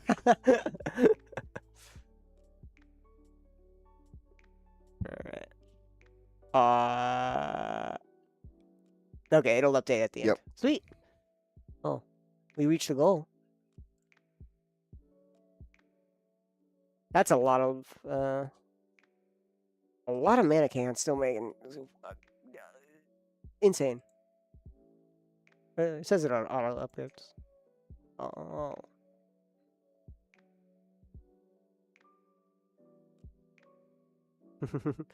Oh, it's not like it's a sub. That's fair. Might not be a sub, but it still matters. All you is a sub. You don't got a sub. Thankful you're hearing that you followed. Yeah. Welcome to this Thursday night CDH here at National 20 Games. Here because Robin K hanging me. That's fair. That's fair. You know, that's what it's all about, right? You chump out, and then you just join the stream to see the winners Yes, win. learn you know? and Learn see all the yourself. top players. K on the Slayer Notarius for winning. James B looking for his way. There it And you is. primed. Big Yoda with the prime. Thanks for priming, bro. Thank you so much for that prime sub, my man. Thank you, Big Yoda. Welcome. Welcome on in. Oh, by Welcome, the way, welcome, sorry, welcome. Tezzeret happened. Cool Tezzeret, captain. he is a pretty cool captain. It's cruel captain, bro. It's You cruel. mean cool captain? Look at he's aura farming, man. He's leaning back. He leaning on his like throne here. And like the whatever he's holding. I don't even know what he's holding. He's just holding something. Evil aura. There's like a whole thing with like in like Edge of Eternity's the story that Tezzeret's just like, because everything in Edge of, at the edge, right? There's no magic. It's all science, Oh. right? It's all like science and things that they just know how to do, right? Okay. Tezzeret's the only one that's like they have never seen magic before, and so Tezzeret's just like, this is what I do. Hey guys, I can do this. It's like all part of you. Whoa, magic Whoa, tricks. we can do this. We just take teleport. And it's like he can't do that. Tezzeret, cruel magician. Cool. Give him a wizard hat. I'll make fire out of thin air. Yeah, because there's like no there's like basically there's no mana at the edge, you know, because it's like the Eldrazi at the edge of the blind eternities where the Eldrazi eat mana. Edge of eternity, you know. Oh, a little something about the story for y'all. But yeah, Tezzeret's just like, I don't know what any of this like science stuff is. I'm just going to continue to do magic. Science powered by magic.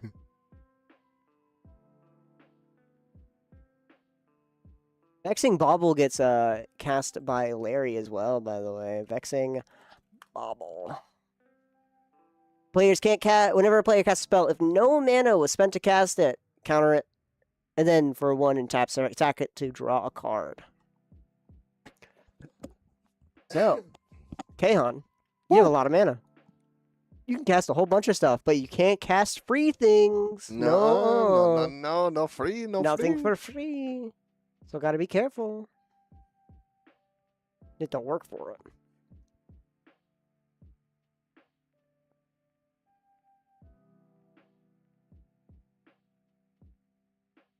it. Okay, I'm not hanging. Not hanging. Yeah, I understand. It was, yeah.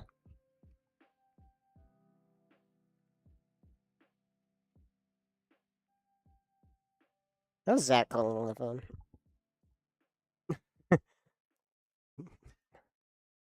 Hopefully someone answered. Kahan the Slayer doing Slayer things and slaying.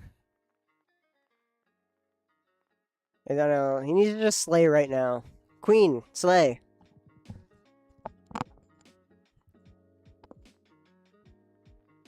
Bergie. Hey, now he'll have mana. Whenever you cast a spell, add red until end of turn. You don't lose that mana as steps and phases end. Creatures you control can boast twice during each other player's turn rather than once. And then its flip side being a 5 mana legendary artifact. Discard a card, exile top 2. You may play those cards this turn.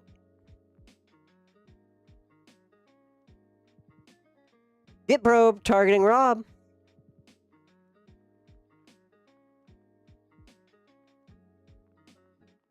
Look at target player's hand, draw a card.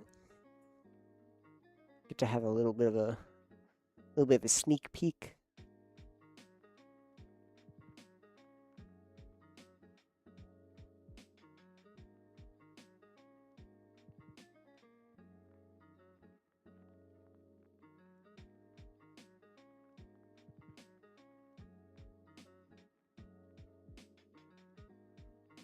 Oh, I'm snapping a picture. Let me get that. Let me get that picture.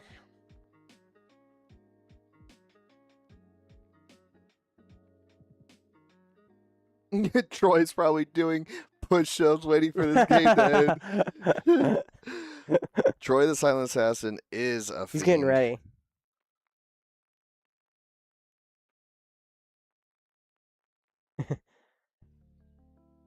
Sweet, I got it. All right, looks like it is it is James's hand. He has Deflecting Swat, Cabal Ritual, Dragon Rage Channeler, Wheel of Fortune, Snapback, Lotho, Mystical Tutor, Swan Song, Enlightened Tutor, Lotus Petal, and Mox Diamond. That is a stacked hand with interaction and everything ready to pop off and do a Wheel of Fortune and pass. He's ready to pop off and then Wheel of Fortune pass and then lose the game. That's what I feel like is going to probably happen. I mean, we kind of saw that from Kahan, but Kahan didn't lose. He won. He Wheel of Fortune passed and then won because he passed it back to himself. Dude, what is with the Wheel of Fortune and passing in this community? They're like, wheel and pass, wheel and pass. Wheel and pass. We need a Wheel I'm of not gonna Fortune. win. We need a Wheel of Fortune command where it's exclamation point wheel and it's just Chris Lord of Smoke. You never wheel and pass. All right, we make 3 red with Rite of Flame. 1 from the Bergie trigger, 2 from it itself. Arcane Signet with 2. Bergie trigger. Bergie trigger. You should have 2. You should have 2. There we go. Bergie just kind of refunds you for 1, you know. So it might as well just be that Arcane Signet just cost 1 mana.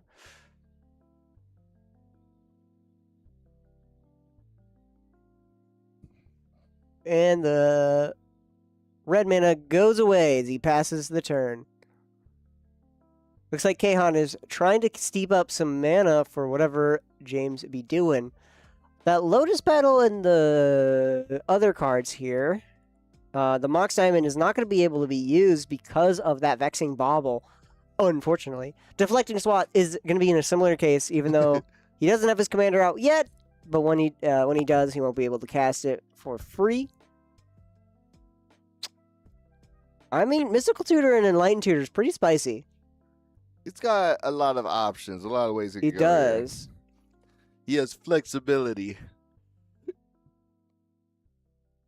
Ross says, if you throw.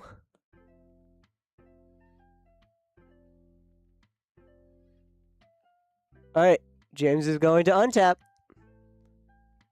A lot of mana he has available because he has 3 treasures and 4 mana producers here. 7 mana total. He can. Well, he has to pay for. He has to pay for Remora. I gotta pay for Remora. Does he want to keep Remora? He's thinking about it. Does he need the 2 mana?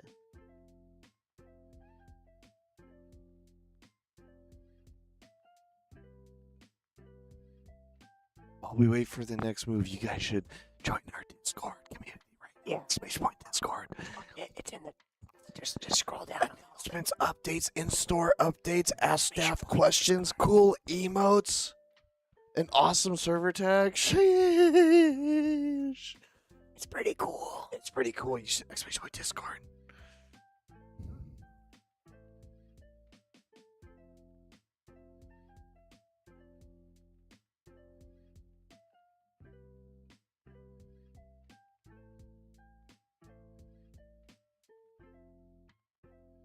Fish. Fish.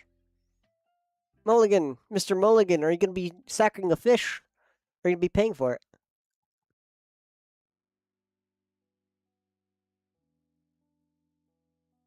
Responding to Mr. Kimura, Mystical Tutor.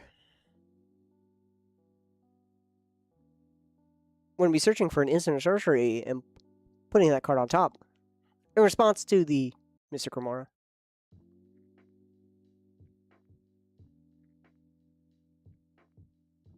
Sean's got the power. Restricted in vintage. Ooh, interesting. Good to know. Oh yeah, there's a new tag on Scryfall, which is what we use to look up cards. Now it can actually show if something is a game changer or not in Commander. Ooh, good to know. Good to know. Yeah, Mystical Tutor is a game changer. Makes me wonder if we go to a point system like in Canadian Highlander. Canadian Highlander. Have you never heard of Canadian Highlander? No. So essentially, Canadian Highlander is, like it says, it's a Highlander. Yeah. It's 100 cards, Okay. singleton, Yep. no commander. But there's a point system, its own ban list, and the point system is insane.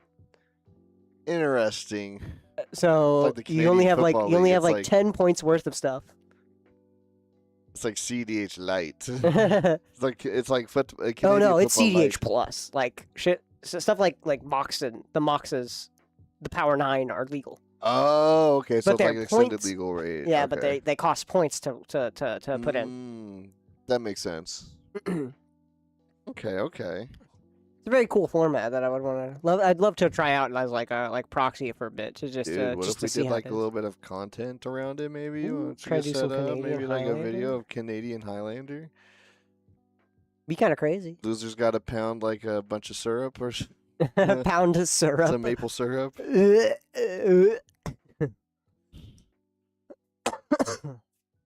Dude, Canadian Highlander is it's really fun. It seems so fun. I'd be down to try it. It seems interesting, especially if people are interested. I forget if it's 60 cards or 100 cards. I think it's 100 cards. I have about 5 decks. It's my favorite format. It's 100 cards. Yeah, it's 100 cards. Okay, yeah. Dude, what if we had like a Canadian Highlander tournament night? Oh, that'd be sick.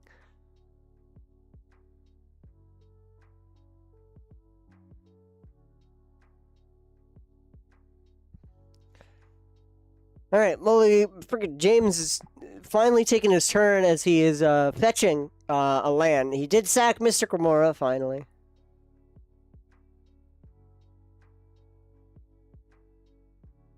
Gadgeteer threatening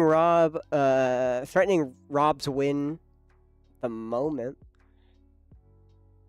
Kahan is also threatening with a lot of mana. This Grixis Rogsai is a very spell slinger deck, right? It is kind of mainly about instants and sorceries in the deck, and then just winning off of those, right? You got Beseech the Mirror. You have thinking. Why am I like Adnaz? Adnos. Yeah, I have like Adnaz, Wheel of Fortune, and other things like that. So it is mainly instant sorcery. With all that mana and at least a good amount of cards in hand, Kahan has a little bit of a threatening win. Intuition. Not to shout out another channel, but Loading Ready Run on YouTube puts out a lot of good Highlander content. Yes, Okay. I do know Loading Ready Run. Search your library for any 3 cards and reveal them to target opponent. They choose one, put that card in your hand, put the rest in the graveyard, then shuffle your library. So this is pretty much kind of going for a little bit of a win here. Just play Canadian Highlander with your commander deck. It's probably underpowered, but you probably do not over the points. Very true. Yep. Very true. Like you could just join a commander or a CDH. You join a CDH tournament with like a precon. I'm gonna play World Shaper. We've had someone join the CDH with the precon before. I bet. Oh, I bet. I've played against them, and then it was a 3. I've played in the tournament before, and I forget what I was running at the time. I think I was running Honor Cure the Traveler, mono black artifacts, and I'm sitting here across from the guy, this person playing precon. And then I'm like, essentially in a 3-man pod. Next to me is someone else. And I'm just like, I'm trying to play the game, trying to win the game. They keep targeting me with every, like, counterspell known to man. And the guy is just getting a massive Taurian Mauler, a red creature that's whenever an opponent casts a spell, put a counter on it. All right, and so they're just targeting me with every counterspell known to man. I'm just like, I'm trying to, like get rid of the Taurian Mauler because it's going to maul me. Yeah. And I'm like, can you please stop interacting with me and start interacting? And then that person won because they could not stop targeting me the entire game. I once played head-to-head against a friend's Canadian Highlander deck. Rafik of the Many Infect got me on turn 2. Was wild. Honorable Breach Grinding Station and a Savine's Reclamation. This is the Intuition pile. That's quite spicy. I mean, if any of these go to the yard, Savine's Reclamation, if all of these go to the yard, anything happens. So we're going to get Grinding Station to James's hand. We have Savine's Reclamation, which does have Flashback, and we can get that Underworld Breach out. It does cost 4 mana, I believe, Savine's Reclamation is 5 mana. Ooh, 5 mana in order to flash it back in order to get that Underworld Breach out. So Rob did kind of make the right decision. It's a lot harder to get Underworld Breach out of the graveyard because Savine's Reclamation is probably the only thing that can do it. Savine's Reclamation and something like, I don't know, like a regrowth, some way to get it back, but you know, he's not playing green. We're be trapped in an ad. Yep. That's why you need to subscribe. Oh yeah. Prime subbers, any primers in the primes? chat? Chat, is there any prime subbers in the chat right now?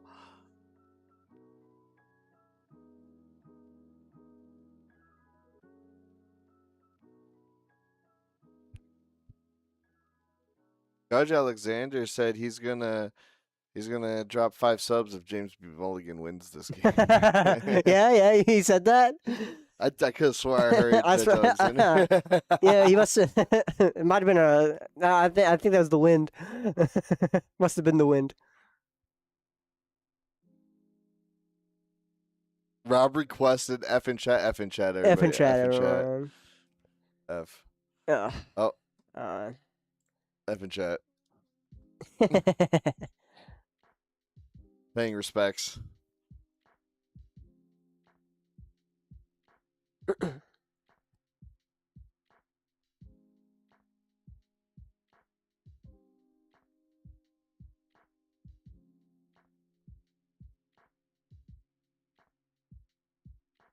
Savine's Reclamation flashed back.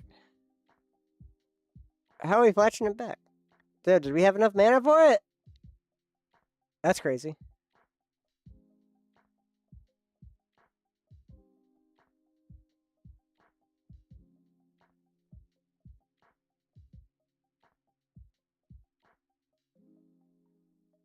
All right, Oh so my Savigny's goodness. Reclamation Sorry.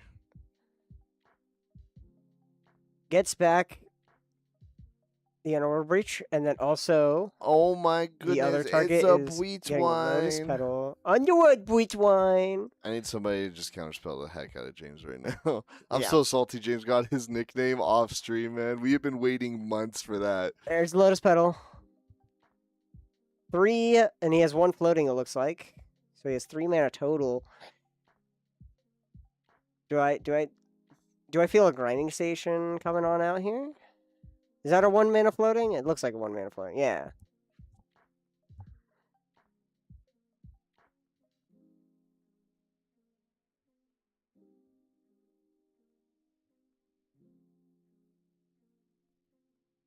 I mean, Lotus Petal kind of almost gets there a little Oh. bit. Doesn't really get any mana. Got treasure and 1. Alright. There goes that. Rob just getting his tokens back.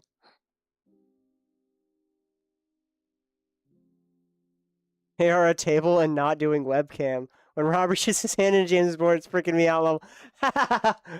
Oh, yeah, no. No, this is a real game on real paper game here today. I was thinking that today. I was watching, like, I wonder if people think like this is like spell table or something. yeah, no. They're at the table. No, we have a whole separate streaming room. It's sound padded. There's a whole rig with cameras and stuff like that. We are physically here. He reached through the screen. He reached through the screen. I'm about to say that the template does give off that vibe. It does definitely give off that vibe. I mean, it looks good. It looks good though. Should I be doing the air? Hold on, I'm way too high for this. Here, we're gonna switch to James. We're gonna cast Intuition once again.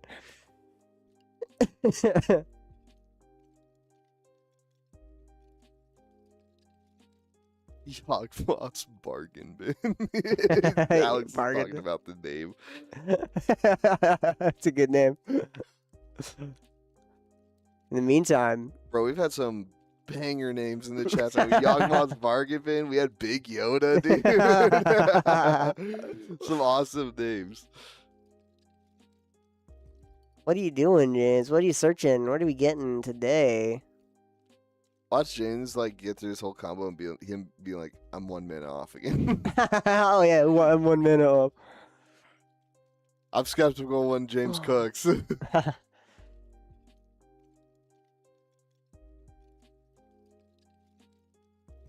Brother.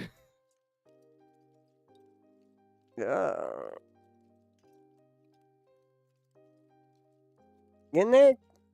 Come on, James. What do we got? What's our intuition pile? What's our intuition pile?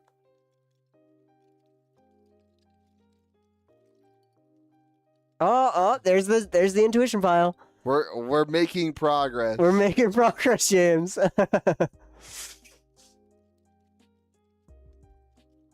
There we go. Oh, bring him down, bring him down, bring him down. Oh, whatever. It's Manifold, it's Dark Ritual, and Calling the Weak.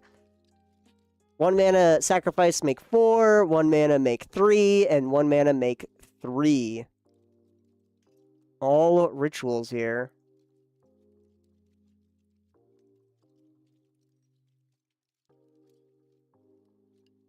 Either way. I was playing CDH. I was playing Urabrask Storm. Okay, that sounds fun. I would get like 10 minutes into my turn and someone would be like, how'd you pay for that? And then realize I was a mana short. Yeah, we've had that before. We've had that many a times. We've had James go through a whole combo, and then he gets to the end of the combo, and he's like, I can't produce a blue mana. I can't produce a blue. So we got Dark Ritual. Dark Rit goes to 3 mana. I love how James also switches decks, and then, like, everybody else knows the deck better than James. Giving him tips and stuff. They're like, James, That's his classic he MO. could do this, and James probably sitting there like, oh yeah, I could do that. Oh yeah, you're right. Okay, cast Dark Rit, go to 3 black mana. Well, storm is 40. Pass. Yeah. I Grinding stormed off. stone. Pass. I love manual storm decks. Manual storm decks is so fun. Grinding station. There's the grinding station that we also wanted to cast for so long. Grinding station ETB. We can cast out Mana Vault here now. Cast out Mana Vault, make infinite color, pseudo infinite colorless. We're gonna tap. Oh, who followed? Oh, Oh, who followed? thank you for the follow. Oh, Yogboss Market. Boss Market bid. I forgot we don't have a follow thing. Yeah, I gotta add that. Oops. Add that. Oops. All right. It's on the main screen. Grinding station sees itself ETB and it mills. We sack and mill a whole bunch of cars today.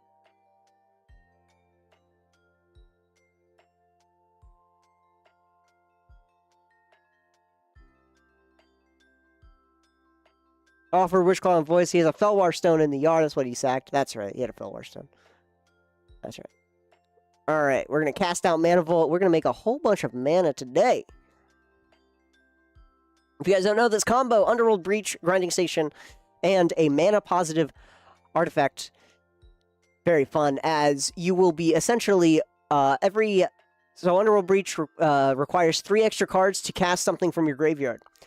Grinding Station mills 3 cards on top of sacrificing your artifact, and then the artifact you'll be continually casting to get more and more mana every time. Whether it's buying itself back or it's a 0 mana artifact, it's a net positive thing, and you'll get more and more mana every time. And as you're milling your deck, you'll be essentially selecting which cards you want to keep, whether it's combo pieces, interaction pieces, or tutors or anything like that, in order to get their stuff. Stop explaining the combo. I'm trying to explain what's going on to the audience. Thank you very much.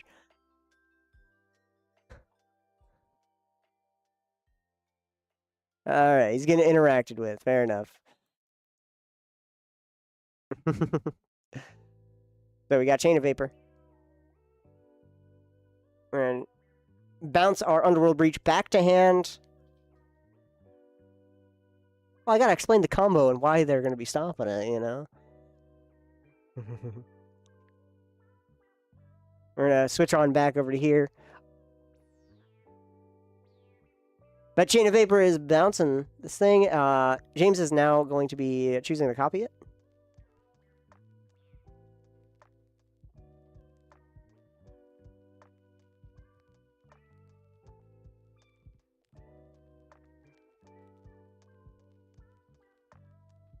This grinding station combo is also very cool combo that's seen a lot of play. Oh, yeah. In very specifically Modern. It was actually probably born in Modern. Right. Like, obviously there's other formats and stuff that it was played in. But yeah, who cast Chain? Kahan. Kahan cast Chain.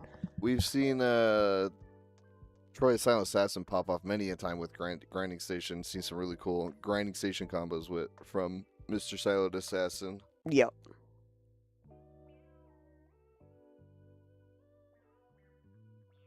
Rob is currently saying that the Chain of Vapor should target the Burgie.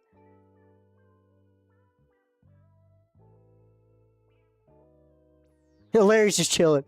Larry's chilling right now. He's relaxed. He's got a Tezzeret on board. Element. he's just staring at Tezzeret aura farming right now. He's like, I'm in the fun. Yeah. Kaon, I already told Kaon cast Chain. If it's a foil chain with a white sleeve, it is if it's a foil good looking card in a white sleeve, it's probably Kahan. That is true.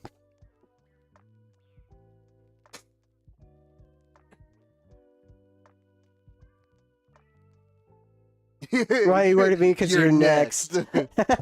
That's very threatening. Why did James say it like that? You're next. Yeah, I know he meant next in turn. It's very threatening. You're next.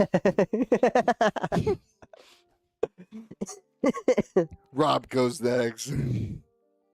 Yeah.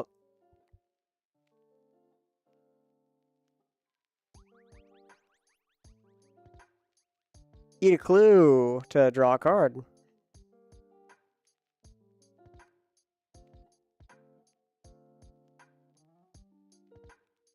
And to Tartar triggers, getting a clue. Trigger on Grinding Station, it'll untap. And Forensic Gadgeteer gets bounced back to hand.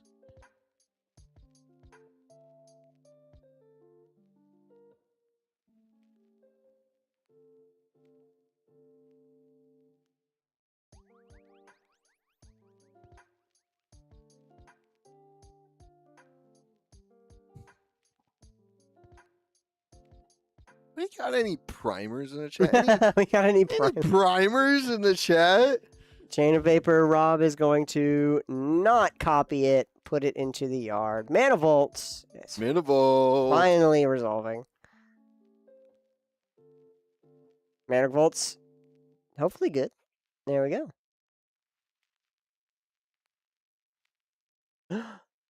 Enlightened Tutor. Is that an enlightened tutor? Enlightened Tutor. Rob's going to tutor for a artifact.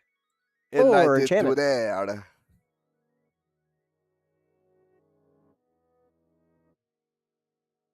Artifact or enchantment. Put it on top. Oh. Shuffle, then put it on top. Oh, let's not hit my. Oh, somebody hit the Who hit my pole on, pole? tripod.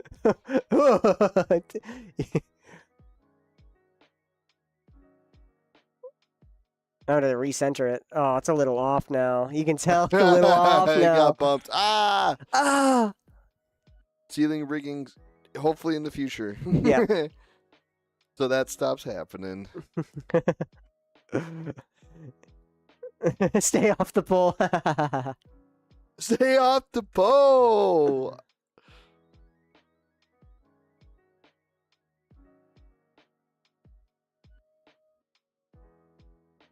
Rob is saying him, boo.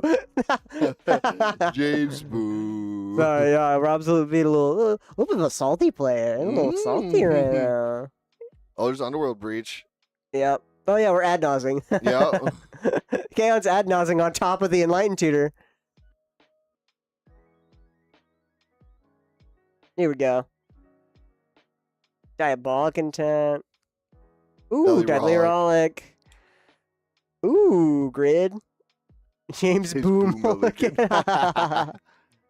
Wheel.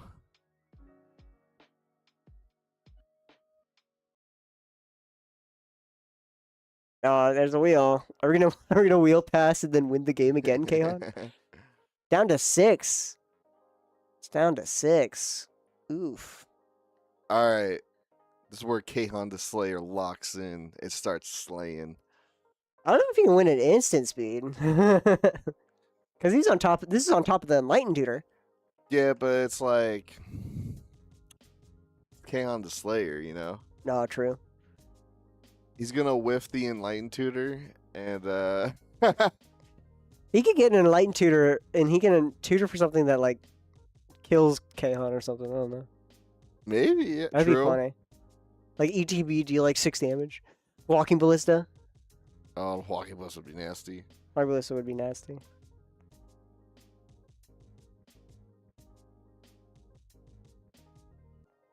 Back to Enlightened Tutor on the stack. Cast out Final Fortune.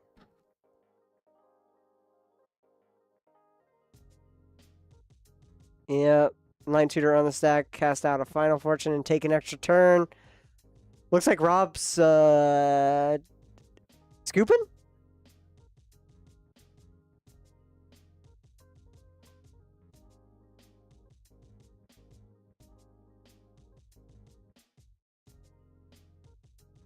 Put those permanent down, Rob. Put them down. Judge Alexander's like, all right, back to business. He fails to find. Rob fails I told you what if he because he does whiffed not it. want to do it. He doesn't. He's like, I'll fail to find. He gets. Okay, he gets. Alex, Judge Alex in the background. You can't make me Enlightened Tutor. I catched it. Does it say you may look? He Well, decides. tutoring you can fail to find. Yeah, but does it say you may No, search? no. I was about to say if you may, he's like, all right, I don't want to. I just cast it.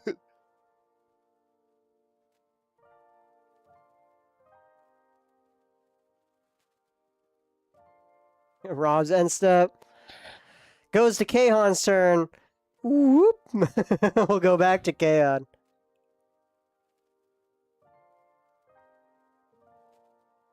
They are going to clean them now. Yeah, technically gotta go to clean up.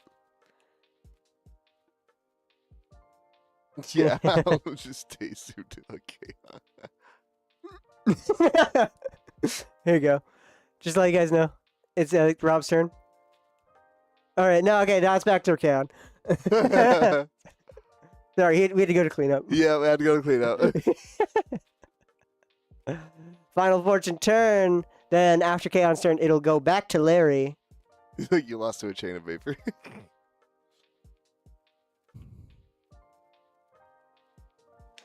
Looks like Kahan's gonna steal a nickname today. Ooh.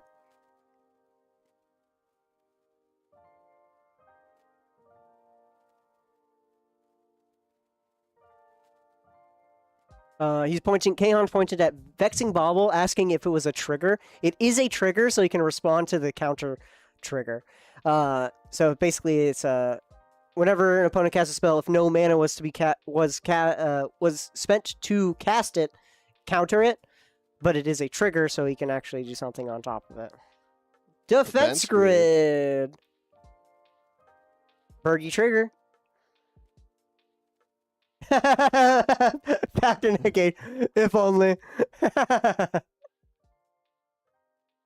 Oh, and he pulled over the. If it was cast for nothing, it gets counterspelled. Yep. Oh, that's messed up. But because of defense grid, though, they cost 3 more to cast. You can spend mana to cast it, therefore it wouldn't be countered. Exactly, it would get countered. It wouldn't get countered. Deadly Rollick. If they change Bergie, In response you to have it, cast okay, so he's deadly rollicking, right, for free because he has Rog Rack. He's gonna counter it off the stack in response to the other counter. That way he can make 2 treasures for 1 mana. He's ritualing with his an offer you can't refuse.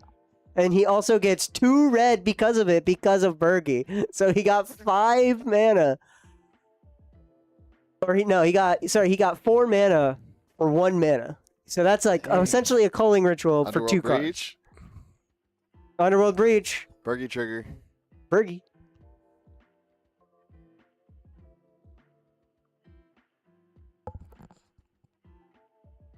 Here we go, Bergie. Bergie the goat. The best god from Kaldheim.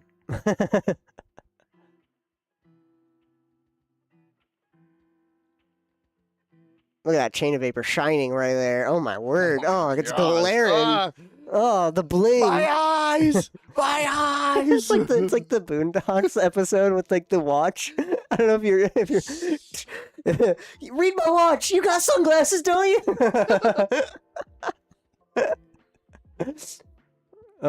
Chain of vapor. We're getting the Vexing Bauble out of here.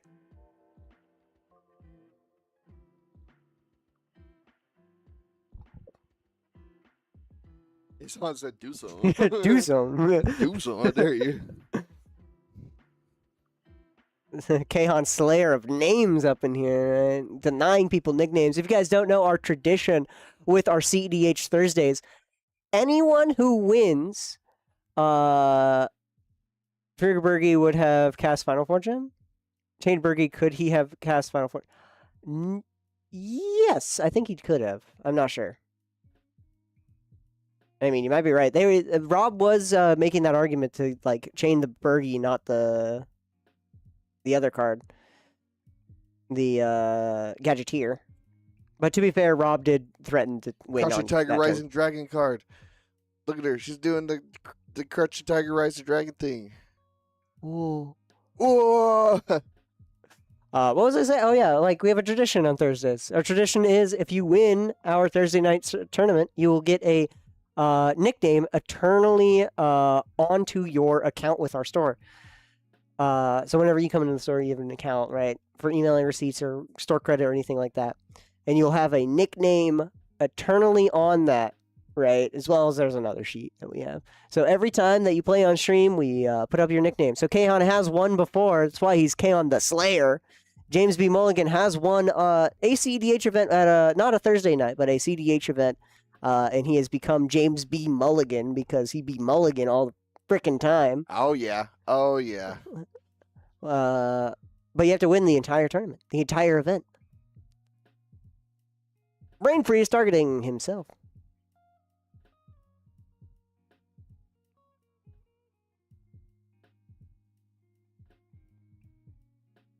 All right.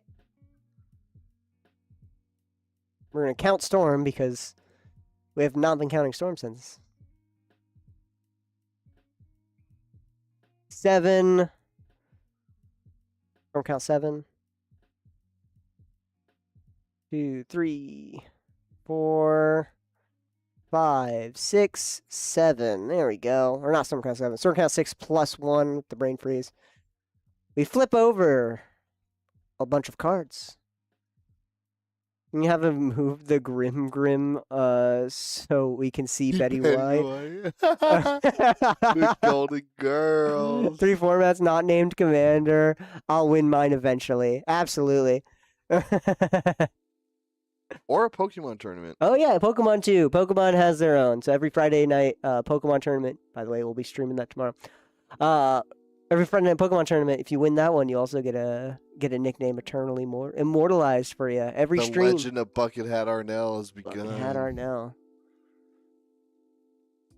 In the meantime, Kahan the Slayer is currently brain freezing out the wazoo.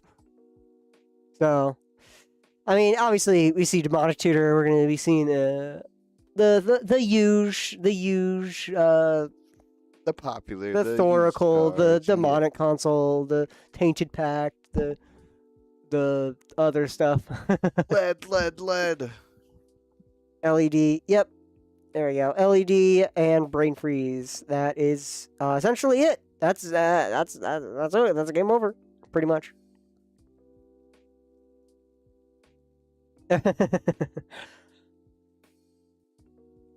I love the solitaire moments of CEDH because as one person's popping off, the Here's other my 3 pick. opponents are just like, we could have done better. We could have done better.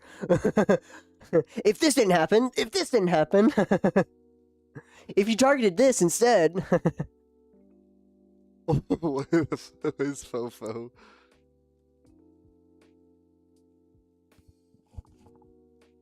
We need to see Betty White, y'all. We need to see our queen. I love how Kaon's just like playing CDH, playing his combo, and you just hear like James in the background. Why in does a it have to be full-on- me? Why does it have to be me? And it's in a full on, just out of context, like discussion.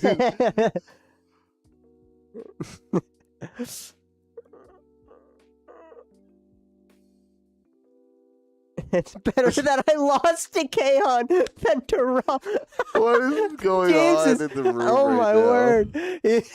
I love James and Rob arguing over this combo live. I was like, it's literally Chaos just playing the game. Mom and Dad's arguing in the background. You just hear like glass And then- being smashed against the wall, and Chaos like, okay, I'm gonna play. Break Uncle These Larry's again. just still staring at Tezzeret.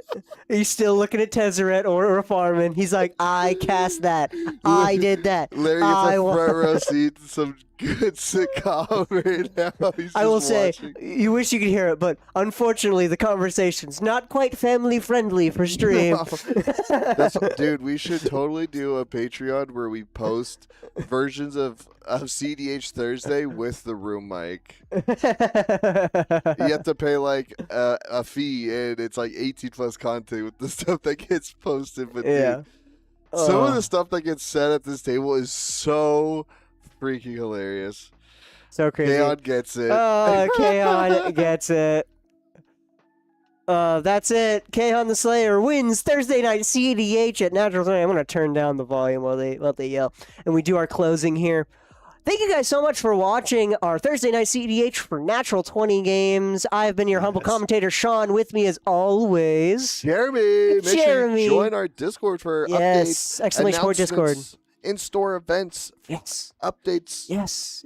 Check out our website, exclamation point Discord. Yep, natural20gaming.com for our website. We ship to the international U.S. So, buy up some cards. Oh, yeah. We're located in wonderful Las Vegas, Nevada, located off of Sunset and Green Valley. Come on by, as we also have a bar, Natural 21 Game Lounge. Oh, yeah. You can play some games, drink if you are over 21, drink some fun stuff. Thank you for the follow, Nasty Boys. Nasty boys.